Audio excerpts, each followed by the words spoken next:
All right, welcome back here to the Gill Athletics Connections Podcast. I feel like this one is going to be dense in a great way. So I'm actually going to go to like the quickest intro I've ever done. Help me welcome the head coach of Cornell University, the wise, the wonderful, Mr. Adrian Durant. Adrian, how are you? I'm doing great. The wise, the wonderful. Thank you. Thank you for the introduction. You deserve it, bud. You deserve it. Thanks for having me. Absolutely. Happy to be here. This is going to be a lot of fun. I feel like the best ones that we get feedback on are the ones that are tangent filled. Like we tell stories here and we ask about here and things like that. I feel like just from the vibe of our pre-interview, bro, I feel like this is going to be pretty good, man. I feel good. Don't encourage me to go on a tangent, please. Well, okay. Speaking of tangents, we're gonna make sure we get this right off the bat here because I want to publicly chastise you for not doing this anymore and encourage you to do it. So this is not your first podcast. You hosted your own podcast for a while. Tell me more about that. Yes, it was during the pandemic when all of us had a little extra time on our hands, and I thought it'd be, I was going through this point where I realized just from talking to people, the type of environment that we're in as coaches. Like we're in this just highly like motivational environment where that's what we do, and our kids have access to that, and it benefits them in a lot of ways. But I realized that a lot of people don't have that. A lot of people who don't play sports and they don't really get that as a part of their lives. Someone telling you, set your goals. You can accomplish your goals. Don't give up. That's part of the process. Failure is part of the process. They don't really get that on a day-to-day basis. And especially, where I'm from the Virgin Islands, a small place, and track was how I left there. And part of it is you have to know that something's possible, right? So I started the podcast so that some of these great Olympic medalists, Lashinda Demas is on there, and then Brittany Reese and LaShawn Merritt, and so they can tell their stories. And because when you hear anyone who has a medal, anyone who's made it to the Olympics, anyone who's NCAA champion or accomplished anything, essentially it's the same steps, and you start seeing the common trends the themes through everyone's stories. So I figure if there's a generation of kids who aren't sure what it takes to be successful, and when things get hard, if they don't know that that's part of the process, if they don't know that you have to push through that, they don't know that that's how you become great. So all these people, if you listen, I have 34 interviews, and if you listen to them, all of them go through this process. I call it, this 4-step process to success is what I like to call it, which, the first thing is declaring or setting your goal. What is the goal I want to achieve? A lot of people just skip that. They don't even decide what their goal is. A lot of people who are running track, they're like, I like to run. I want to run fast. But if you want to accomplish something great, what is your goal? You have to be able to say it. Say it out loud. Be embarrassed. Just say it. So I found the first step is just deciding what this goal is. The second step is taking the steps to actually achieve this goal, actually doing the things that it would take. And the third step would be suffer. Suffer, endure, whatever you want to call it, but it's going to be a hard time. Yeah. And I don't know how long it's going to last, but it's hard. And I could give you I can cite plenty of examples of this through plenty of different stories, and maybe some of my own soon here. But suffer, and if you can just make it through that, then you achieve success. So you'll see that if you listen to anyone who has a medal. I'm sure if you tell their stories, if you listen to their stories from the outside, it always seems like everything is perfect, and they're just blessed and lucky. No, they went through something. You don't become that without going through something and overcoming it. So I wanted to share that message to folks who don't hear it, and that was the purpose of the podcast. And since I had time on my hands during the pandemic, I went ahead and did that, and it was fun. But I got a little busy since school started, and I just haven't got back into the swing of it yet. Goodness, you got back busy. In that sense, like thank God we're getting back to seasons and stuff. Yeah. So you did a style that's very much close to my heart. You were a long form interview style, right? So what was your average length with some of these amazing people? 90 minutes. I mean, it's, if you really want them to be able to just tell their stories and not feel rushed, and, and really get all the details, and they tell some of the funny parts and the sad parts and just get into it. It takes some time. So I found that, 90 minutes, they can really just get into their story and elaborate a little more. Unfortunately, I found with the YouTube algorithm, you have to do clips, you have to cut things up. And so I cut everything up into clips at some point, but I do have the long form interviews, which to me, that's the best format. Yeah. A lot of people liked it. I actually so it's still on YouTube, but it's on Spotify. And actually every week I see that folks are still actually following it. And what's the name of it? The Home Stretch with Adrian Durant. All right. So you're listening to this podcast right now, and you may be on Apple or you may be on the YouTube. We're on there as well. We're also on the Spotify. If you're not on the Spotify, go. And so same thing you're listening to right now, search the Home Stretch by Adrian Durant. Because here's where one of the things I love about podcasts, I love this about our show here and here with Adrian in the Home Stretch is it's what they call evergreen content. Meaning you put it out there 10 years from now, it's still there. It's kind of what the internet's all about, right? So these amazing interviews with Lashinda, you mentioned Lashinda, Brittany, LaShawn Merritt, Dwight Phillips. Yeah. Dwight. Yeah. I mean, come on, these are amazing people. That means that 90 minutes of gold, it was gold back in 2020. Guess what? It's still gold right now in 2024, but it's not being public. It's not published active, but it's still there. So you need to go back and look at the library. It's one of the things I work hard here, Adrian. We're on episode 270, 280. We've got amazing coaches here. I'm amiss sometimes that I'm like, Mike Holloway, I think he was number 40, or maybe Brooks Johnson was 40.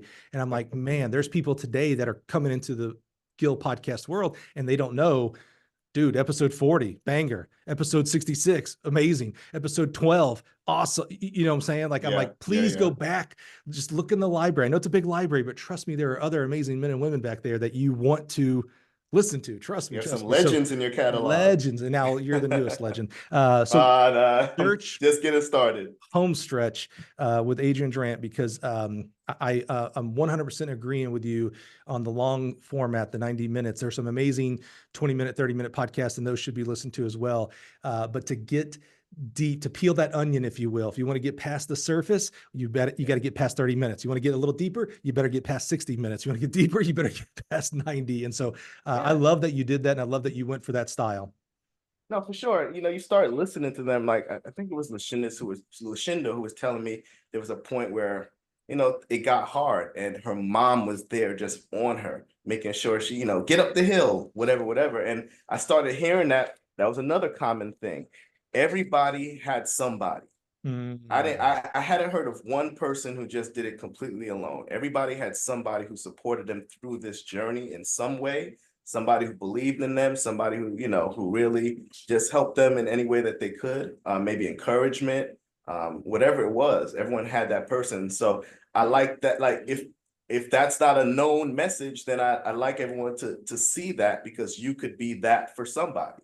I could be that person who believes in your dream and supports you. And when you're discouraged, I encourage you and I motivate you so that you can accomplish something great. And we need that, because we're just human. Yep. So no one's a machine. Don't think that these folks are just doing these great things. That's why when they accomplish things, what are they doing? They're thanking everybody, right? Yep. They had a whole system. They had people behind them who believe. So, I just think that's an important message, because no one really talks about that. That's right. And if we can't hear it or see it, it's hard for the next person to become it. So how do you know? Yeah, I think it's so. How do valuable. I know? How does a high schooler, know what it takes to become great? I mean, everyone figure, the great ones figure it out, but I think more people can, there are a lot of people, we see people with tons of potential. I'll correct that a little bit, actually. So you said the great ones figured out. I think we see the great ones that figured out. How many great ones do we never see because they didn't know? They didn't know it was That's where possible. I'm getting. Exactly. Yeah. Like the potential, right? Like we see people with potential who you're like, man, why doesn't this person really try? Because they don't really think it's possible. Right. And they don't want to be disappointed. That's right. I love it. Well, my admonishment, which is really my encouragement, is for you and for you guys and gals that are listening. I am a big believer that more track coaches need to be on more podcasts, by the way. So, there's other podcasts out there, and introduce yourself to be on the show. Create your own podcast, write books, write articles. We are not surprised when we hear about Nick Saban writing a book. That's like, oh, of course, he's a big football coach. We should know his leadership principles or whatever. I used this example earlier in our pre-record. Where's Curtis Fry's book? that man, leadership just exudes out of him. I'd love to know more about his journey and have other generations of future track coaches, not even track coaches, coaches that we would learn. A basketball coach would be a better leader if they heard Curtis's story, in my opinion. Good. I'll jump in there and say I do have an interview with Coach Fry, and you should check it out. It's, okay. Talking about burning crosses on the yard type. Yeah. I can't imagine. Yeah. He just, I wanted to point that out first. I love what you did, and you're going to come back to it. I'm just going to predict the future. You're going to come back to it in some form or fashion. Tyree Price is doing a lot of some of these similar things as well. I just love that and bless that stuff. And I don't think there can be enough media around track coaches. So I'm always going to encourage that. So I appreciate you doing that. That 34 episodes, that's better than 0, because I can't tell you how many people, I teach people how to create podcasts. How many people come to me saying they want to start a podcast, and we go through the whole, it's pretty simple actually, but we go through the whole thing and then they never start because I want it to be perfect. I need the perfect microphone. I need the whatever, all these things. And it's like, yeah, guess what? That's 0 production. Nothing actually got out. That's like saying I want to be a track runner, never sit in the track.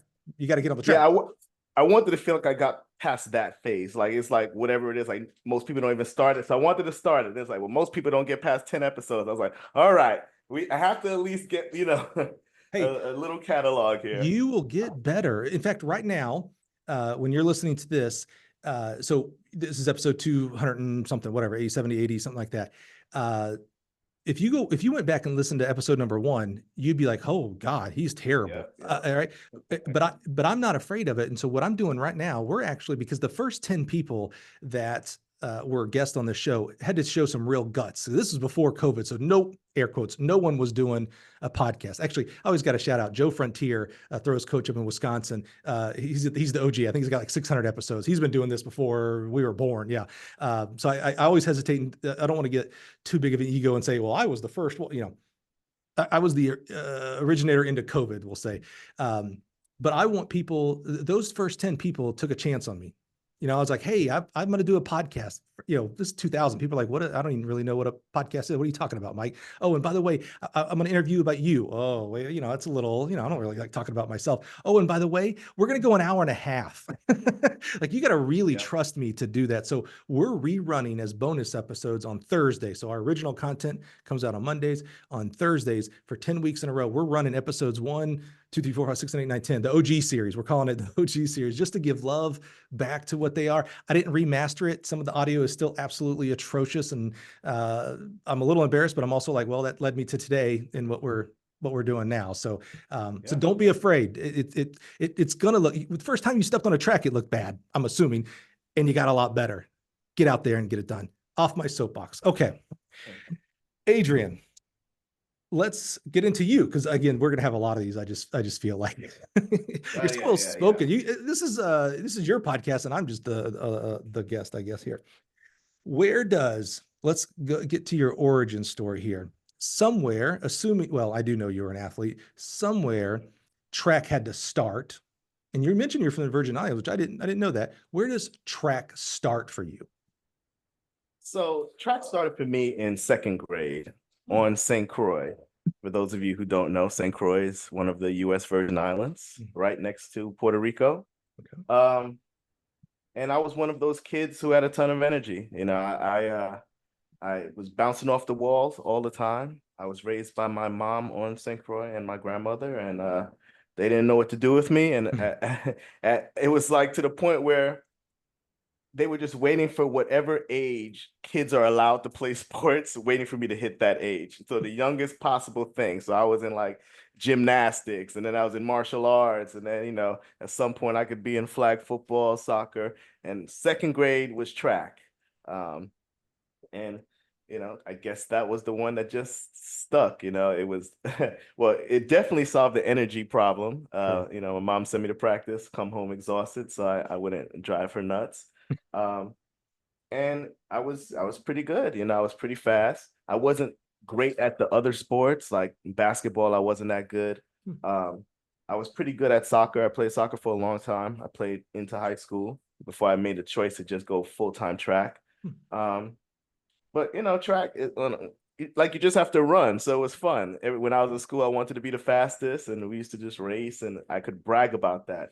just a little side note, I do think that's important. When I'm a men's head coach, and when I think about, boys in development, I think a lot of times we miss that. For me, track was something that I gained competence in, and then that helped me build confidence. And so I think boys need that. Like, you need something that you can try. And I did not have a lot of patience. And so I credit that to my mom. She made sure that I didn't give up instantly, because I would just try something and I was like, I'm not great at this, so I would want to stop. And she would say, no, stick with it. And so I would just stick with stuff. This might be a little side story. She bought me a pogo stick once, and I had a lot of energy. Yeah.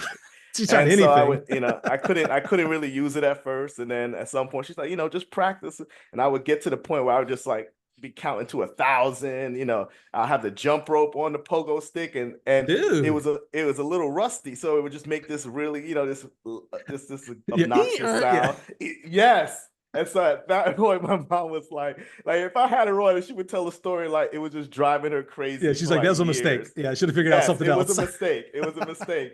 But the point was, I practiced it, I got good at it, and I gained confidence. So I think that's important, and that worked for me. And once I was able to win my first couple of ribbons at these small track meets, and when I was able to leave the island for the first time and visit the British Virgin Islands for small track meets and see how their money was different, how they spoke differently, how the culture was different, the food was different.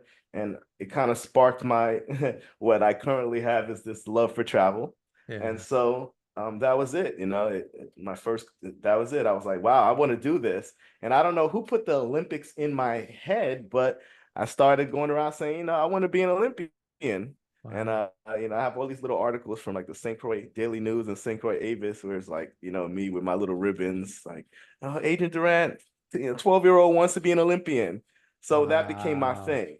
That became my thing. That was the part of my identity. And I wanted to be the fastest guy in the Virgin Islands. What at that age? I love learning about, like, I know how American culture grows up with track and field. A couple of weeks ago, we had Elaine Francique on, who grew up in Grenada, and it was interesting to hear about what the culture of track and field was in Grenada. In St. Croix, what's the culture of track and field? Is it a big sport there? In Grenada, he mentioned like cricket was a big deal. Talk to us about what the culture, when you're growing up in track, is it cool to be in track, or are you really supposed to be a soccer player or something? No, we're pretty Americanized in the sense that, being the U.S. Virgin Islands, so basketball still is king. I mean, Tim Duncan is from St. Croix. We've had a lot of great, we have a lot of great basketball players that come out of our small territory. So, basketball is king. Football isn't really a thing. Soccer is. I was wondering if football, yeah. No, it isn't a thing in the Virgin Islands, and soccer is somewhat, but I would say basketball is that's the thing. king. And track is, it's fairly popular, but I wouldn't say it's a huge sport. Now, we've had some very successful, Virgin Islanders on the elite level in track and field. Right. So, like I said, our little territory is able to produce some stars here or there in different sports, but it's similar to America. So how did you, as you're going through, I'm assuming there's, whether you call it high school or not, there's something in high school, in 14 to 18-year-old age period, and you're doing track and you're getting better. When did the idea, or how did the idea of, whether it's coming to the mainland for college, or what was the thought of like, well, how do I continue this on? If I want to be an Olympian, I got to continue on. How did that come around? So it was towards the end of elementary school. I went to St. Mary's Catholic School on St. Croix. It's kindergarten to 8th grade. Oh, wow. And so that's where, I would get my little, they would have recess, and I would stand up in front and they would say, Adrian Durant, and I get my little ribbon. So I was really getting like, okay, this is something that I want to keep doing, because, you start getting a little bit popular from it. Yeah. And so my mother, she worked at one of the local high schools, and she just got the idea that staying on St. Croix would limit my opportunities, which it would have.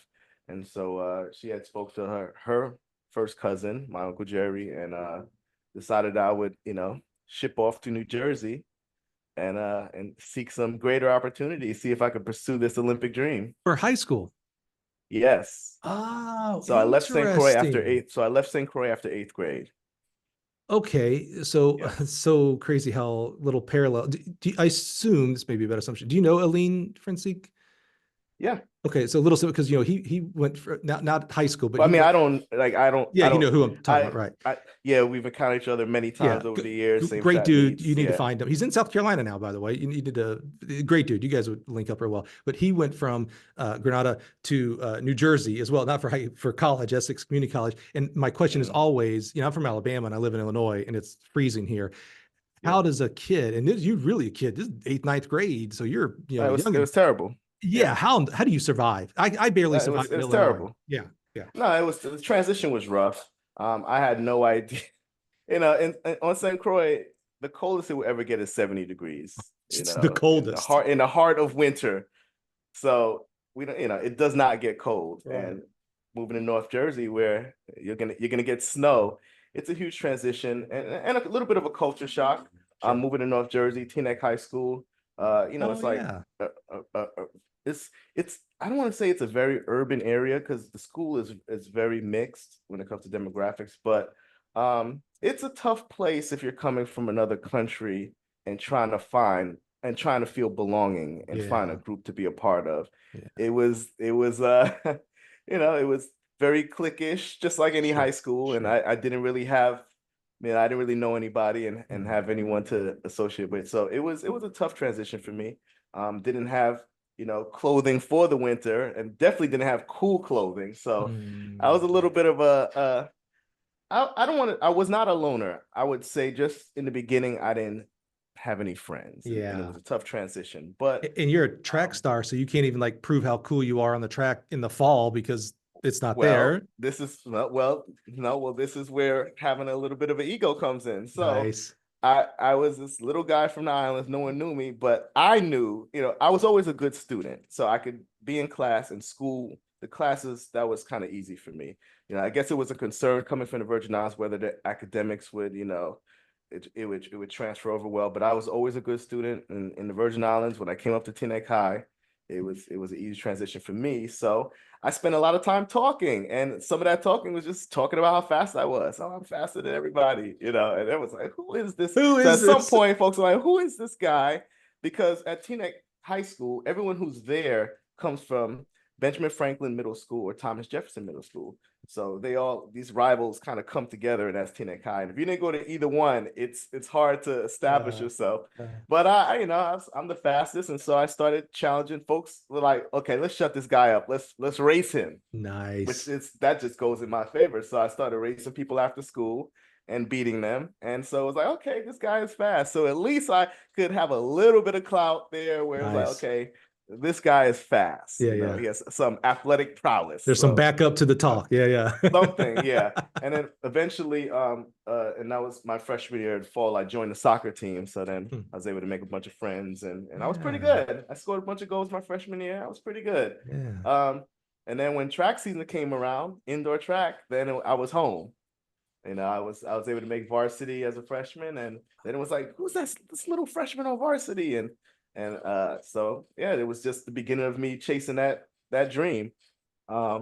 Jersey, what a great, I love that you ended up in Jersey for track and field, because one of my favorite states for track and field. When I was a college coach, that was my recruited state. And it should not be as good as it is, weather-wise. We just have to establish this, that Jersey is a crazy track state. One of the best. I mean, there are always dogs coming out of there. I mean, every year there are big time recruits. I just love that little weird, I can't take a left on the street state, man. I just love it, man. I love it. So how did high school career go? You kept getting faster. How did you, how was it finding your event? Were you always a sprinter? Did you try anything else? I was, well, you talk to my high school coach to this day and she'll tell you I was an 800 runner, but there's just no way, no how. So that'll tell you how my high school experience went. When you're, a sprinter, but you're coming off of soccer and your coach thinks you're an 8 runner, it can make things a little tough. But I did all events, I was long jumping, I was running the 55s and the 60s, and at least in my little neck of the woods in New Jersey, I was doing well. I was, first team all county, Bergen County a million times. So that was pretty good. It wasn't until we would get down to South Jersey where it would get my butt kicked because I don't know what's going on down there.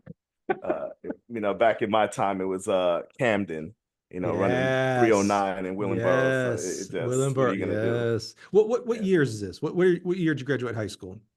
That's 2002. So this is 98 Yes. 02. Oh, so did Yes. you, oh, wow, that's interesting. Did you know like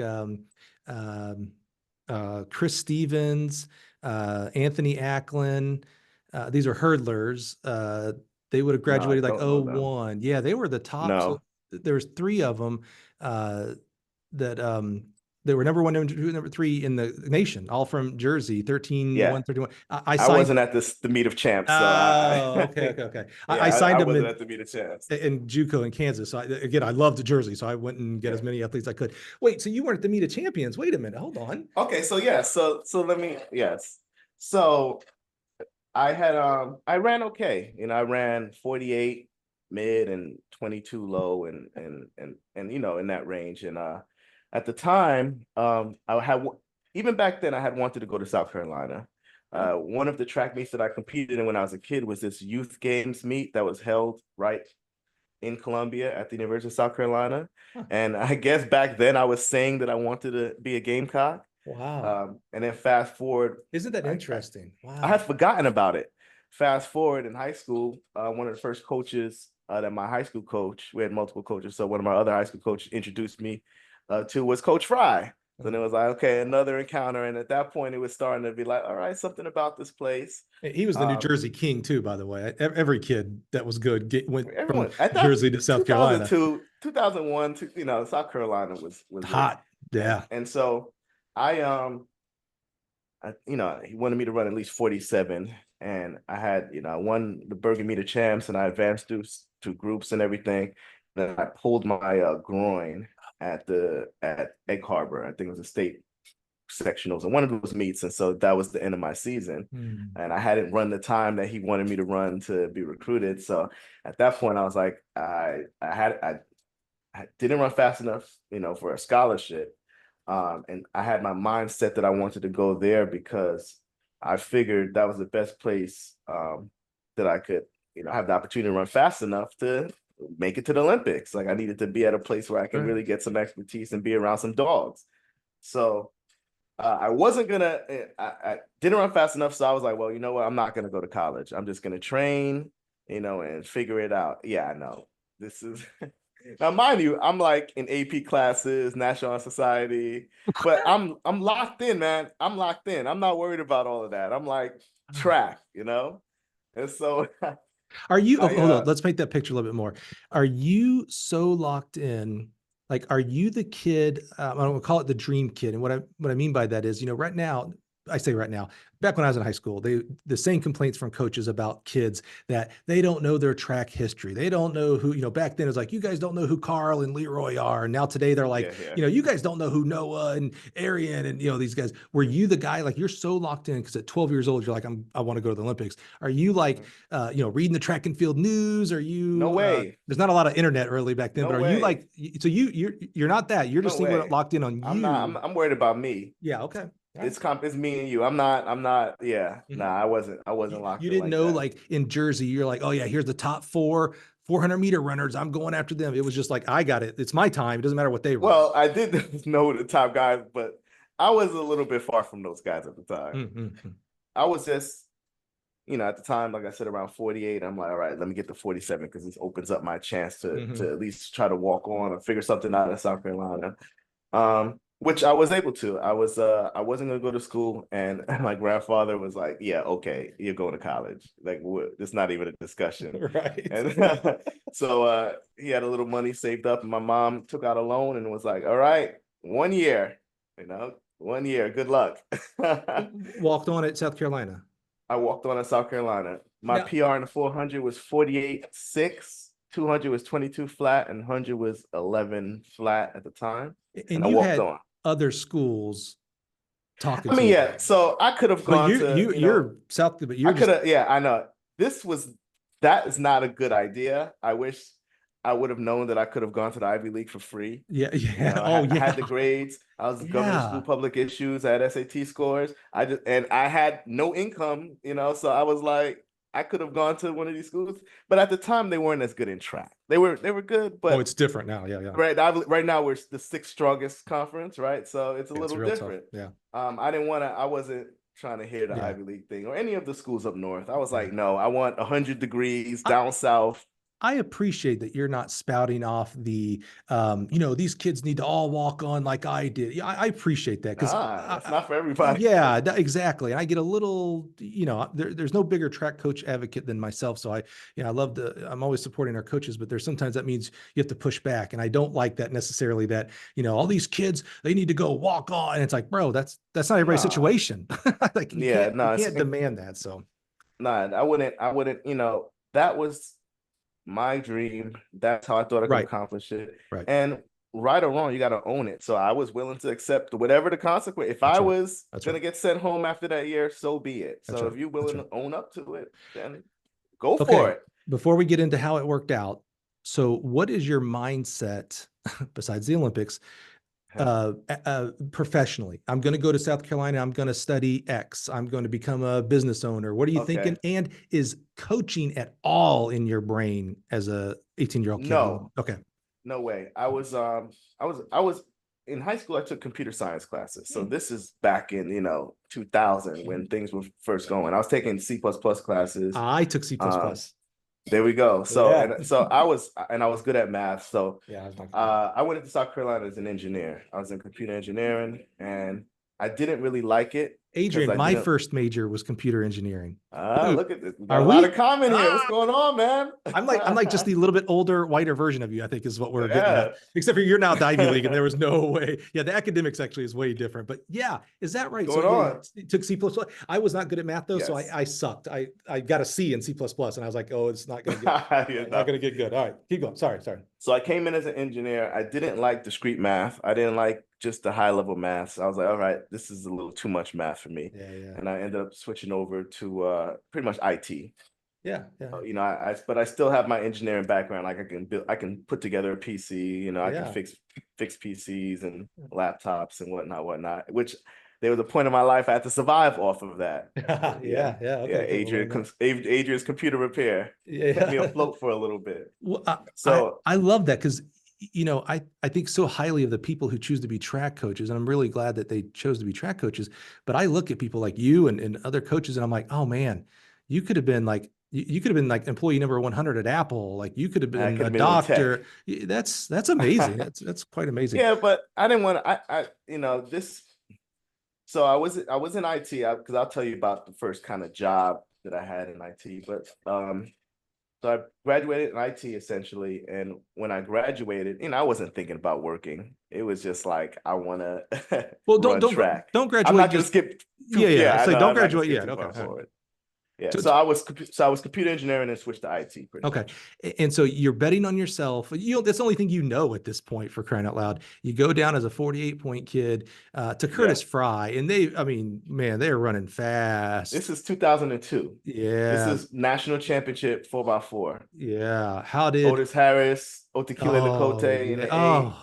Jonathan Fortenberry on the ankle leg as a freshman. Fortenberry. Yeah. Oh, I loved him. Yes. How did it? Otis Harris in the 400. How did it go? Yeah. So my freshman year, I came in. I had the mindset. I really didn't think that folks were better than me. Like I always just thought, like, look, they had better coaching. They were in a better environment. I just always just chalked it up to circumstance. I never thought like, okay, it's like folks were really better than me. I don't know where I got that mindset, but I was got convinced. A lesson. I was convinced. Well, I got a lesson, but that's another piece of it too. So I was convinced that if I could just, get in the right place, that I could be just as good as all of these other guys. So I walked on to South Carolina, and I just remember being there the first day as a walk-on. I had these big red sweatpants, and I was a little guy, and to me, they just all looked like giants. It was, and the women too, they just won a national championship. So you have, Mickey and Lisa here, Lashinda, everyone's there, It's like, okay, this is like intense just being there. And I'm trying to just keep my head down, not make eye contact and just, just go through do the drills and learn as much as I can. And that's pretty much what I did. But it got to a point where it was trying to figure out where I would be, short sprints or long sprints. And it just, they started figuring out that I had a little bit of strength, because when I would train with some of the short sprinters, I could just do a little more than they could. So I don't know what made Coach Fry do this, but he decided that I was going to be the training partner or training dummy. I don't know what it was for John and Otis. So he decided to just throw me with them, right? Wow. Now, can you imagine? Dude. Can you imagine? I'm running 48. Otis Harris, he silver medalist in the 400. Yeah. John, freshman year, anchors. It was something crazy, like 44-1. It was something ridiculous to pass Gary Kakaya and to finish after before Troy. Yeah. No, I mean, I'm sorry, Daryl Williamson. Yeah, that anchor leg. Yeah. So I'm like, okay. So I just did tons of grass workouts with these guys, 300s on the grass, and they would just drag me down the field every day. What was their attitude towards you? Because I'm picturing these two. They were studs. Here's this walk on. At first, it was is that right? At first, it was indifference, and then they made fun of me. They put me through my growing pains. Coconut King, Pineapple Prince, all the names, all the Caribbean nicknames they could make up. But as the fall progressed, it was like, wait a second, because I was training with them, and they started realizing, like, he's not like he's dying, but like he's getting closer every week. He doesn't go away. Like, he's still here. He's not giving up. Like, he's staying like in this distance with us. And so I remember during my freshman year, I had went to a track meet to represent the Virgin Islands in El Salvador. I think it was Central America, the Caribbean Games at one of them. So that was cool that I was getting the opportunity to represent the VI. And I went out there and I got smoked. I ran like 49-1. Now remember, but here's the thing though. Remember, this is in the fall. So this is like November. This is like late November, early December. It's an outdoor meet. And my PR coming in is 48.6. So it's like, okay, yeah, I got smoked, but I'm already kind of, where I left high school at. And we're still in fall training. So they made fun of me a little bit. But I didn't give up, kept going at it. And I just remember as we got towards the indoor season, we used to do like little inter squad meets and things like that. And John Fortenberry, they were talking about picking the teams and picking the relays. And you had the short sprinters, some of them were like greats, like Thomas Lewis out of North Carolina, and Duan Barino, guys who were running some pretty fast times. And John was like, we'll take Adrian. He's faster than all of you. And they're like, oh, come on, get out of here. And he's like, he's faster than all of you. And so kind of put me in a position where, well, for me, I'm like, all right, I didn't really, at the time, I didn't know how much better I had gotten. Like, I just was thinking like, these guys are incredible. They're on full scholarship, I guess I could beat them. And so there was another time where there was another sign. I was doing a 300 workout. For some reason, I was with the short sprints group. And I'm not going to call any names so they don't, in case they watch this, they don't. And I was a freshman. These guys are on full scholarship, and we were on our fourth 300. And we were taking turns leading. It was my turn to lead. Now they say to me, don't run too fast because we're tired. Now I'm a walk on trying to earn a scholarship. So I gun it. Bow. Last rep. I run like 30. We're in flats in the fall. I run like 34 flat. And so Kevin Brown, he's like, oh, hold on now. This guy he has some wheels on him. So there were these little indicators that this was gonna happen. And then my freshman year going in, I pretty much PR'd every track meet. So low starting point, but I just kept PRing to the point where they were like, okay, it was just expected. Wow. I got to go to SEC indoors as a walk-on, dude, where I pretty much ran the equivalent of my outdoor PRs in there. And then the big one was our very first outdoor home meet. Florida came up. I forgot who else was there. And I was in a slow heated 200, but I ran 21 flat and ended up getting like second to like Kyle Farmer. Yeah. And it was like, oh, hold on. So now I had just made a huge jump. That's a second drop from what I had run in high school. I was at 21 flat, bordering on 20 point something. So it's like, all right, now I'm actually going to be able to do something. And so that was my freshman year. I ended up, for some reason, Coach Fry took me to SECs as a walk-on. Some folks got hurt, so I ended up having to lead off the 4x4. And we ran 304, became SEC champions. Wow. Otis Harris, before that race, I was nervous. He comes up to me, he says, look, man, take the baton, bring it around the track, go to the podium, and collect your effing medal. I was like, because I was nervous. And he came up to me, saw I was nervous. He grabbed me and said, get the baton, go around the track, go to the podium. Just wait for us at the podium.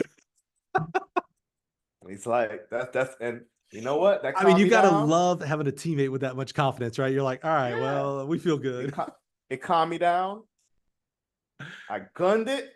And I know I gunned it because I don't have the footage, but I remember them saying, like, South Carolina's out well. So, I was running scared. I had to come through way too fast the first 200. I was rigging going through, but I handed off maybe in I was somewhere with Florida. I think that was Siku Clark leading off. And so we handed her out maybe in that third, fourth position. And, my teammates did the rest. Wow. So is this the 03 season? This was 03. Yes. I joined fall 02. This was 03, my walk-on year. And so it was pretty cool after that because, and I ended up PRing in the 100. I ran 10:37 that year. And so I led off 46-1, ran 10:37. And then I ended up running 20.8 in the 200 at the regionals right after that. So the coolest thing for me was that the summer before leaving high school, like I said, I was injured in high school, but the Virgin Islands wanted someone to compete at the CAC Juniors and the World Juniors. So I went to Barbados. I was training there. That's when I first met Sharandi Martina, who I've been good friends with for a long time. And we were roommates in Barbados. And I ended up going to the World Juniors in Jamaica, where I met, Dower Brown and from Trinidad and a bunch of these other folks. So it was an exciting time for me because I was kind of meeting and competing against all the top Caribbean folks. And I got smoked completely at the World Juniors after high school. I mean, it was bad. And I'm not saying I would have run a fast time, but part of it was, then kids, this is lack of preparation. So, I'm used to just a regular starting pistol pop, right? For some reason, 2003, they had this speaker system and it was a very different sound. And so they have days where you can go and practice with the starter, and I didn't do that. So I went straight to so there I'm lined up, I'm nervous, big stadium full of people, and the gun, set, and I know I should be responding to anything. You're still waiting around. And I hear this sound and I don't move at all. Yeah. So you can imagine. So I get smoked, but luckily I come back the next year. Yeah. And the next year I'm able to make it to the CRIFTA finals in 100, get my 5th or 6th. Then I end up making it to the finals in the 200 at CRIFTA, going head to head with Sharandi and Usain Bolt and Daniel Bailey and all these guys, and I pulled out a bronze. I went into the final with the second fastest time to Bolt, and I actually thought I was going to beat him. So I may have to tell that story. Yeah. I did get smoked. It's amazing. I'm putting my time frame in there. So that was the 03 season. 04 and 05 seasons, I was on staff at Mississippi State, which, we battled a lot in the 4x4. We had a 301, 302, 4, but we did a lot of battling back and forth then. So you would have been on those teams, man. It's just kind of helping me like, oh my God, like I knew you, air quotes, as an athlete. Like I had to, luckily for me, I didn't have to compete against you. Thank God the athletes did. Yeah. It was an amazing time. I'm gonna sound like the old man here. This is before A&M, Missouri. Obviously now the SEC is just, it's weird to me. It's more pure. I think it was the 12-team SEC, and it was a lot of fun. Amazing athletes, amazing coaches, and all that's still the same. There are still amazing athletes and amazing coaches, but I don't know, just the 12-team format felt like it was more like, not that anybody could win the conference title, but there was more variety. Like South Carolina could win the 4x4 and, those kind of things. Now with this 16 team, it's kind of like, I don't know, just, it's like, you're down to 3 teams basically that will always only win any of all the events at this point. So I don't know, just Like I said, I sound like the old man there. So you're going through I mean, what amazing, like every coach right now is like, gosh, how do I get a walk on at 11 point and they run 10:37 freshman year? Like that's the holy grail of walk on and coaching improvement. How did, like, so as you come back in for sophomore, junior, senior season, like you already had some pretty good confidence, it appears. But I mean, now you've got like stats behind it to back up. I feel like not bad confidence. I just feel like more confidence.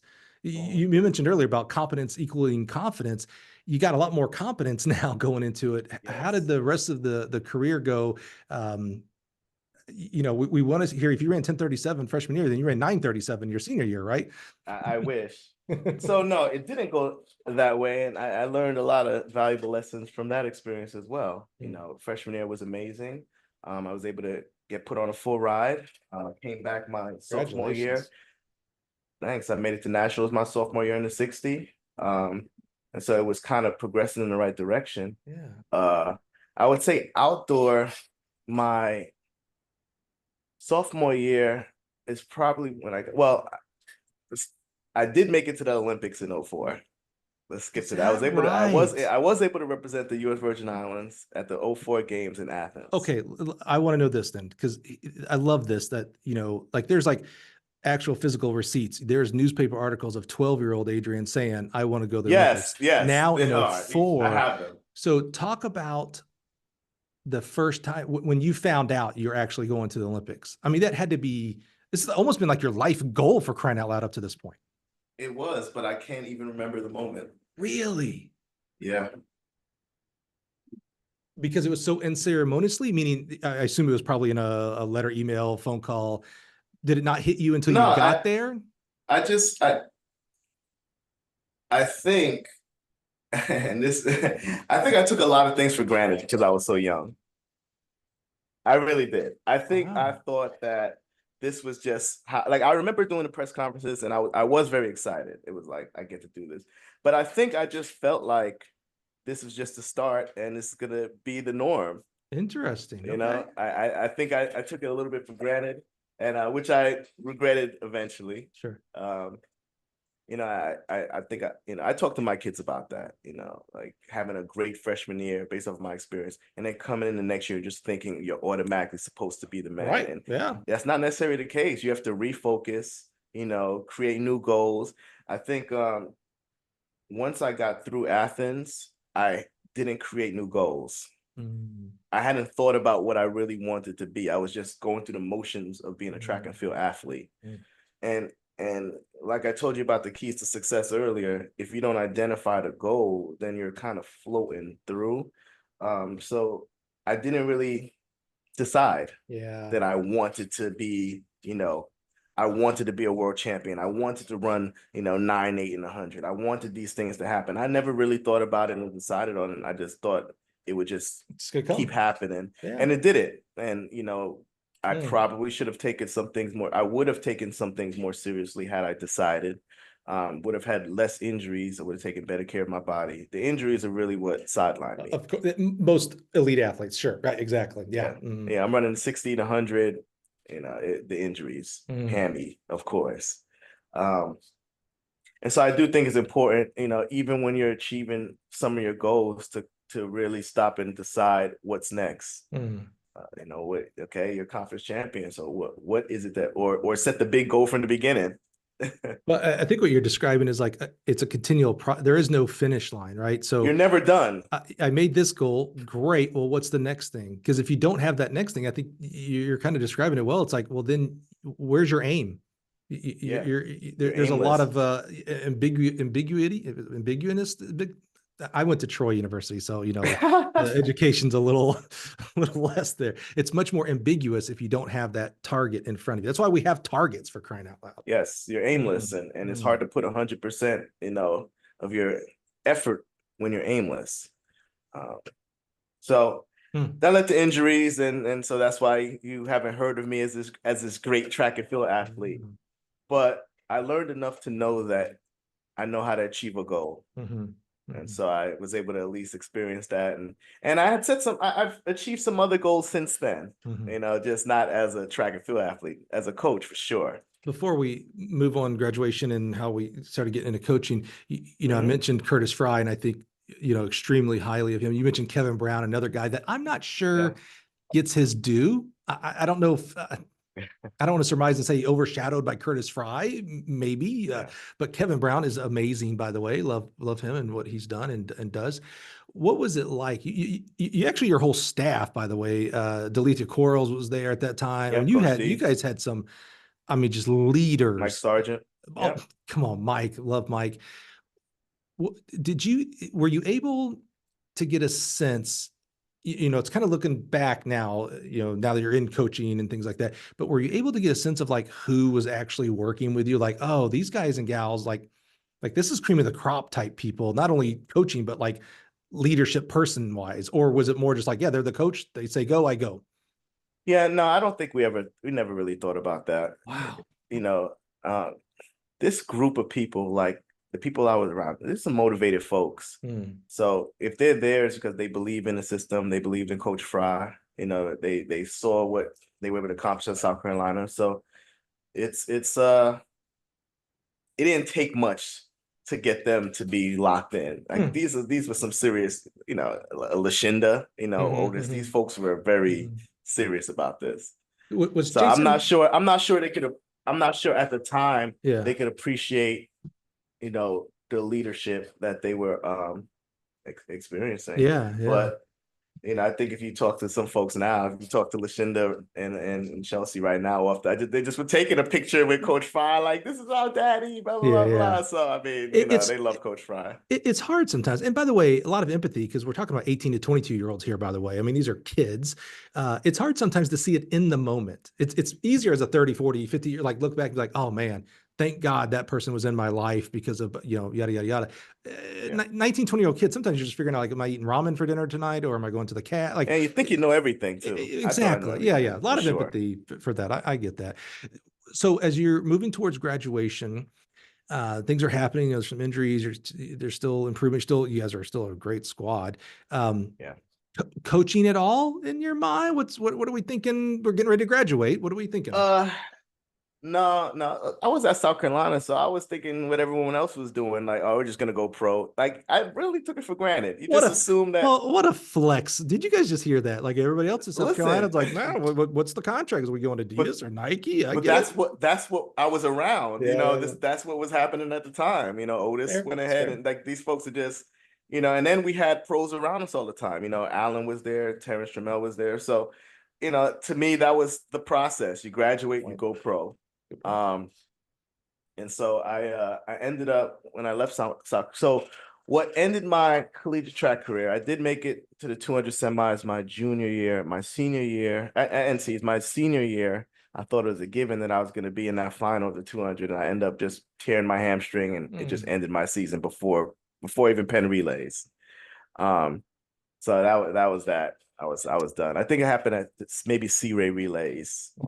It was a bad one. So that pretty much ended my season. And at the time, if it was now, I would have gotten it back. But back then, it was no getting it back. Yeah, that's right. Yeah. And so that was it. So it ended. It was kind of anticlimactic. It was like, all right, I'm done. Yeah. But I was able to, academically, I was good to go. Yeah. So my last year was pretty easy, and I was able to rehab and kind of get back into training a little bit. And so I ended up moving to Virginia, Norfolk, Virginia, to train with Coach Dwayne and then LaShawn Merritt. Yeah, is that right? So you're thinking, I just keep running. I've got this degree, but I'm still in the mix to make some things happen. Yeah, I haven't changed my course yet. I'm like, well, I'm still doing it. I'm still one of the top track and field athletes from the Virgin Islands, so I still have opportunities to go to all these meets, and I went to a lot of meets. I competed in a lot of competitions all over the place. I made it through a round at the 60 at the World Champs in Madrid, or I don't remember. How would that have changed if you were a U.S. citizen, knowing that you'd have to go through the U.S. trials for these type of opportunities? Probably would have. Well, you could say two things. I never would have had the opportunity, or I would have taken things a little more seriously and I would have become a better athlete. That's good. Yeah, that's a good point. Yeah. It's one or the other. Yeah. Cause I always wonder, we see some athletes that change citizenship based on their, their birthrights and things like that. And I know there's a lot, there seems to be a lot of like, it seems a very black or white people hate it or they're okay with it. And I think I'm kind of okay with it because I'm like, well, that's legal through the rules. So what, how are you gonna get mad? It's legal through the rules. And I also understand like, the US system is just so brutal and unforgiving that like, maybe it's cooler to have a little easier path and that you'll be more successful that way. Like, I don't know. So I just wonder like the opposite. It's like, well, man, if you had that gauntlet in front of you of like, man, I have to be top 3 on this one day, or I stay at home. It's so brutal. Well, I think you could make the case that there's some folks who would not have made it through the US qualifying system. They wouldn't have finished top 3 or top 4, but for sure. They can be finalists at the big meet. Right. And sometimes they medal. So it's like, right. It's a different pathway that was available to them because of their heritage. They like to me, I would do whatever is the easiest way to get into the finals, because once you get to the finals, who knows what happened? You know what I'm saying? Competition. So I don't know. That was just interesting. It's interesting. So where and how did a transition out of professional track and field of being an actual athlete? Transition out of running, I'm going to say unattached, because everyone knows what that is. That's when you're not making any money, but you're still running track. Or maybe on equipment. Back in the day, it was that's also called professional track and field, unfortunately. Yeah. I mean, you get some prize money, so I guess I was a pro, but it's sad. Agreed. So I ran in Virginia for a couple of years, trained out there with LaShawn, and like I said, there were ups and downs, had some good experiences and learned a lot. But at some point it was like, okay, I'm going to need to get a job or something here. Like, what am I going to do for long lasting income? Like, what's my career going to be? Because it's not going to be running 9-5 and getting rich. So what am I going to do? And so my first, I don't want to say my first serious job at post, track was working at Canon in IT. In tech support, because I did my internship at the University of the Virgin Islands in IT. Moved back there. I did my internship there. And so I had the background, and I worked at Canon, and I absolutely hated it. I mean, it was like, I was sitting there and they were like, yeah, you have a degree, so we'll pay you more than everyone. You'll get $13 an hour instead of, 10. And I'm like, and I'm sitting there with people who are like 60, who've been there for like, 20 years. Thank you for calling Canon. It's Adrian speaking. How may I help you? And oh, you have a whatever the model is, and it was mind numbing. Oh, I was about to say, how do you? It was mind numbing. I started gaining weight, and was just like, nah, I don't. This is I can't do this. This is what I got a degree for, to do this. Yeah.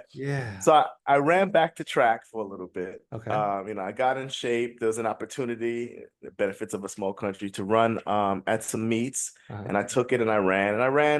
Pretty slow times, and I was running like 10.5s, but it felt good to kind of be.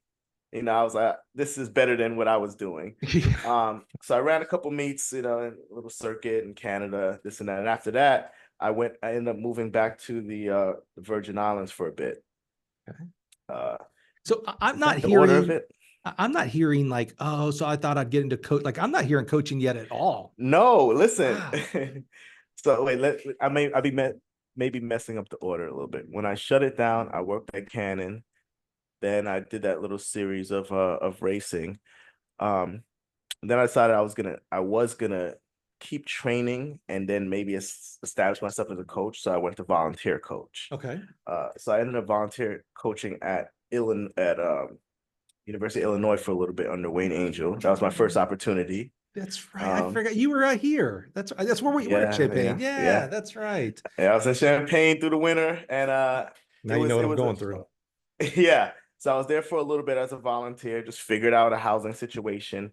How did you get connected with Wayne? So, okay. All right. So my second grade coach and who coached me through through elementary school, and who a lot of people know because he also coached me when I was running, in the World Champions, all these other meets, and he's a very noticeable person. Talkative guy. His name is Charles Goffin. Some folks gonna hear that, they're gonna know exactly who he is. Okay. But he had coached with Wayne Angel at Pike High School back in Indiana. And so they knew each other, and so I was able to become a volunteer with Angel through Charles Goffin. Volunteered there for a little bit until he left Illinois. Now, when you say volunteer, are you volunteering like you're actually coaching, or are you like I was a volunteer coach. You're pacing people? You know what I'm saying?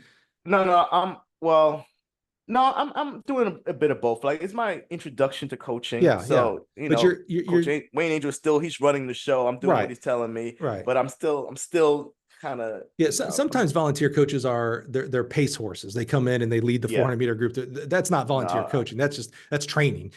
No, I wasn't. I was training as well, but I would do a lot of training on my own. Go coach with the team. So are you now, because there is a difference between being an athlete and being a coach on what the workout means to you. When you're an athlete, the workout is 3x400. It's okay, this is the pace, blah blah blah blah blah. As a coach, I'm watching and monitoring them when they're going through their paces and their splits and things like that. Are you now starting to, because maybe you didn't as an athlete, it's excusable to not maybe pay attention to the workout as much because it's just you need to just go get the job done. Are you now like, oh, Wayne prescribed this on Monday and then he did this on Tuesday. I wonder why. Why did we actually do that? Did you start? No. At that point, no. At that point, I was only at Illinois for maybe 6 months because he ended up leaving Illinois. Right. And so when he left Illinois, that was a little bit of, even though I wasn't making any income, it meant I had to leave. That was tough. That for me, because I already wasn't making any money. Things were already bad. So now moving back to Virginia, that was, it was a rough situation. So I ended up. It sounds a little turmoil. Yeah.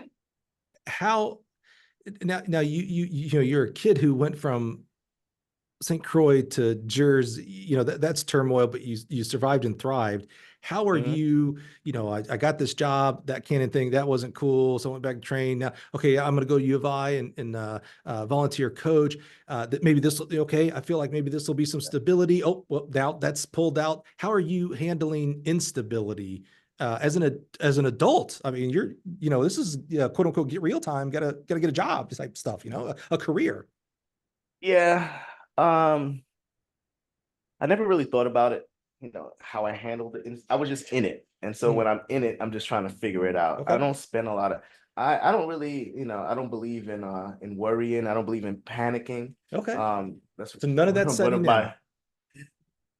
Rule number one, and I got this from Charles Goffin, and I actually still use this. So I still use stuff from my second grade coach. Love that. And rule number one is never panic. And I use that in all aspects of my life. And I've been in some interesting situations, I can tell you that. And just panicking just never serves any purpose. So if I'm in a tough situation, I don't waste time. I'm trying to figure it out. So when I'm back, always looking forward is what is kind of the picture I get. I'm always trying to figure it out. Panicking is looking back, like, oh crap, this just happened. Yeah. So you're 6 months in, that's gone. Okay, well, where do I need to go next then? How to figure it out. Yeah. So I'm okay. First thing, let's get back to Virginia. Now I'm here. There's nothing for me here. So I end up moving back to the Virgin Islands. Wow. But now I'm in the Virgin Islands. All right, started from scratch essentially. And like people think like, oh, you went to college, you're an Olympian, so now you're set. Like, no, that was one thing. And now I'm on to the next thing. And it's like starting over from scratch. How do I get into college coaching? Well, I could coach, and man, I missed a whole big section. Maybe it was the dark ages. I did coach high school. Yeah. I did coach high school. I feel like I just blocked that out of my. I coached at Lake Taylor High School in Virginia. Yeah. Okay. And I probably blocked it out because it was at a time where I was still training, and then I was working at the high school, and I was working at Home Depot in the paint department. So I was doing that whole, a lot of track folks were working at Home Depot because they let you leave to go compete, right? So I was doing the whole Home Depot, high school coaching, and then also still training. In the mornings I was training. So I did that for a little bit to get my feet wet. Adrian, and it's funny. I am struck, and I'm sorry to interrupt you here. Knowing what I know about you today, which admittedly is little, I see, you know, I just know, here's what I know of you. And, you know, for you guys that are listening, I think I've said this before, I do zero research before a guest sits down here. So what I know from them, from what I know from them, from work and things like that is all I know. So here is, you know, when I invited Adrian on, here's what my background of what I know of Adrian. I knew you were a great athlete. I, for some reason, thought you went to Florida, not South Carolina. I knew you were smart. We've talked at like USTFCA and stuff like that. It's like, oh, this is a bright individual. My memory serves, you've been at Cornell for a good little while now. So like stability, yeah. So stability, intelligence, that goes into more stability. Like I am floored of who you are, what I know of who you are today based on this story so far. Cause your story is instability, not the golden goose key, you know, yeah, I went from 11 to 10-3 freshman year and it just kept on going, you know what I'm saying? Like, I'm really amazed by this. Mentioned I was adopted, right? And I don't even know who my dad was, right? Yeah, so it's like, so my it's been instability, I suppose, but I've had support. I've had a family. I've had people in my corner, which is what's necessary. Key. So I don't, yeah, I guess I'm always striving to find stability. So when I'm in a unstable or chaotic situation, I'm not dwelling in that. It's like, okay, let's figure this out. It's a great skill to not get caught up in that. It's quite amazing, my friend. It solves a lot. It's very helpful to learn that. I would recommend. All right, keep going. You moved back to the British Virgin Islands. U.S. Virgin Islands. Sorry. I moved back. I'm starting from scratch essentially. So I'm done with. I'm done. I'm pretty much. I'm not gonna say I'm done with running. I'm still, you know, in my 20s. So I'm like, all right, but I'm trying to figure out how I can get back in the coach, because I've decided at this point I'm gonna be a coach. Okay. So why? Because when I left high school, I had the opportunity at Illinois. And I was like, all right, well, I don't really like these tech jobs. Like, I don't want to sit behind a desk all day doing this. It's mind numbing. It's not, I just don't like it at all. And then somehow I just started reminiscing and thinking back to Coach Fry. And I was like, man, Coach Fry's job seems cool. Pretty cool. I was like, man, Fry comes to practice. He's chilling out, gives us some workouts. He gets to travel to all these meets, goes to Europe, to the Olympics. Like, he's driving this nice Jaguar. Like, I kind of want. So I started thinking about it. Like, man, that seems like something more so. I love that. I hear that a lot when sometimes people grow up and they know they want to be a coach, whether they're, you know, a parent was a coach or their coach was so instrumental. It's like, man, I wanted to go to college and become a coach. Most people don't.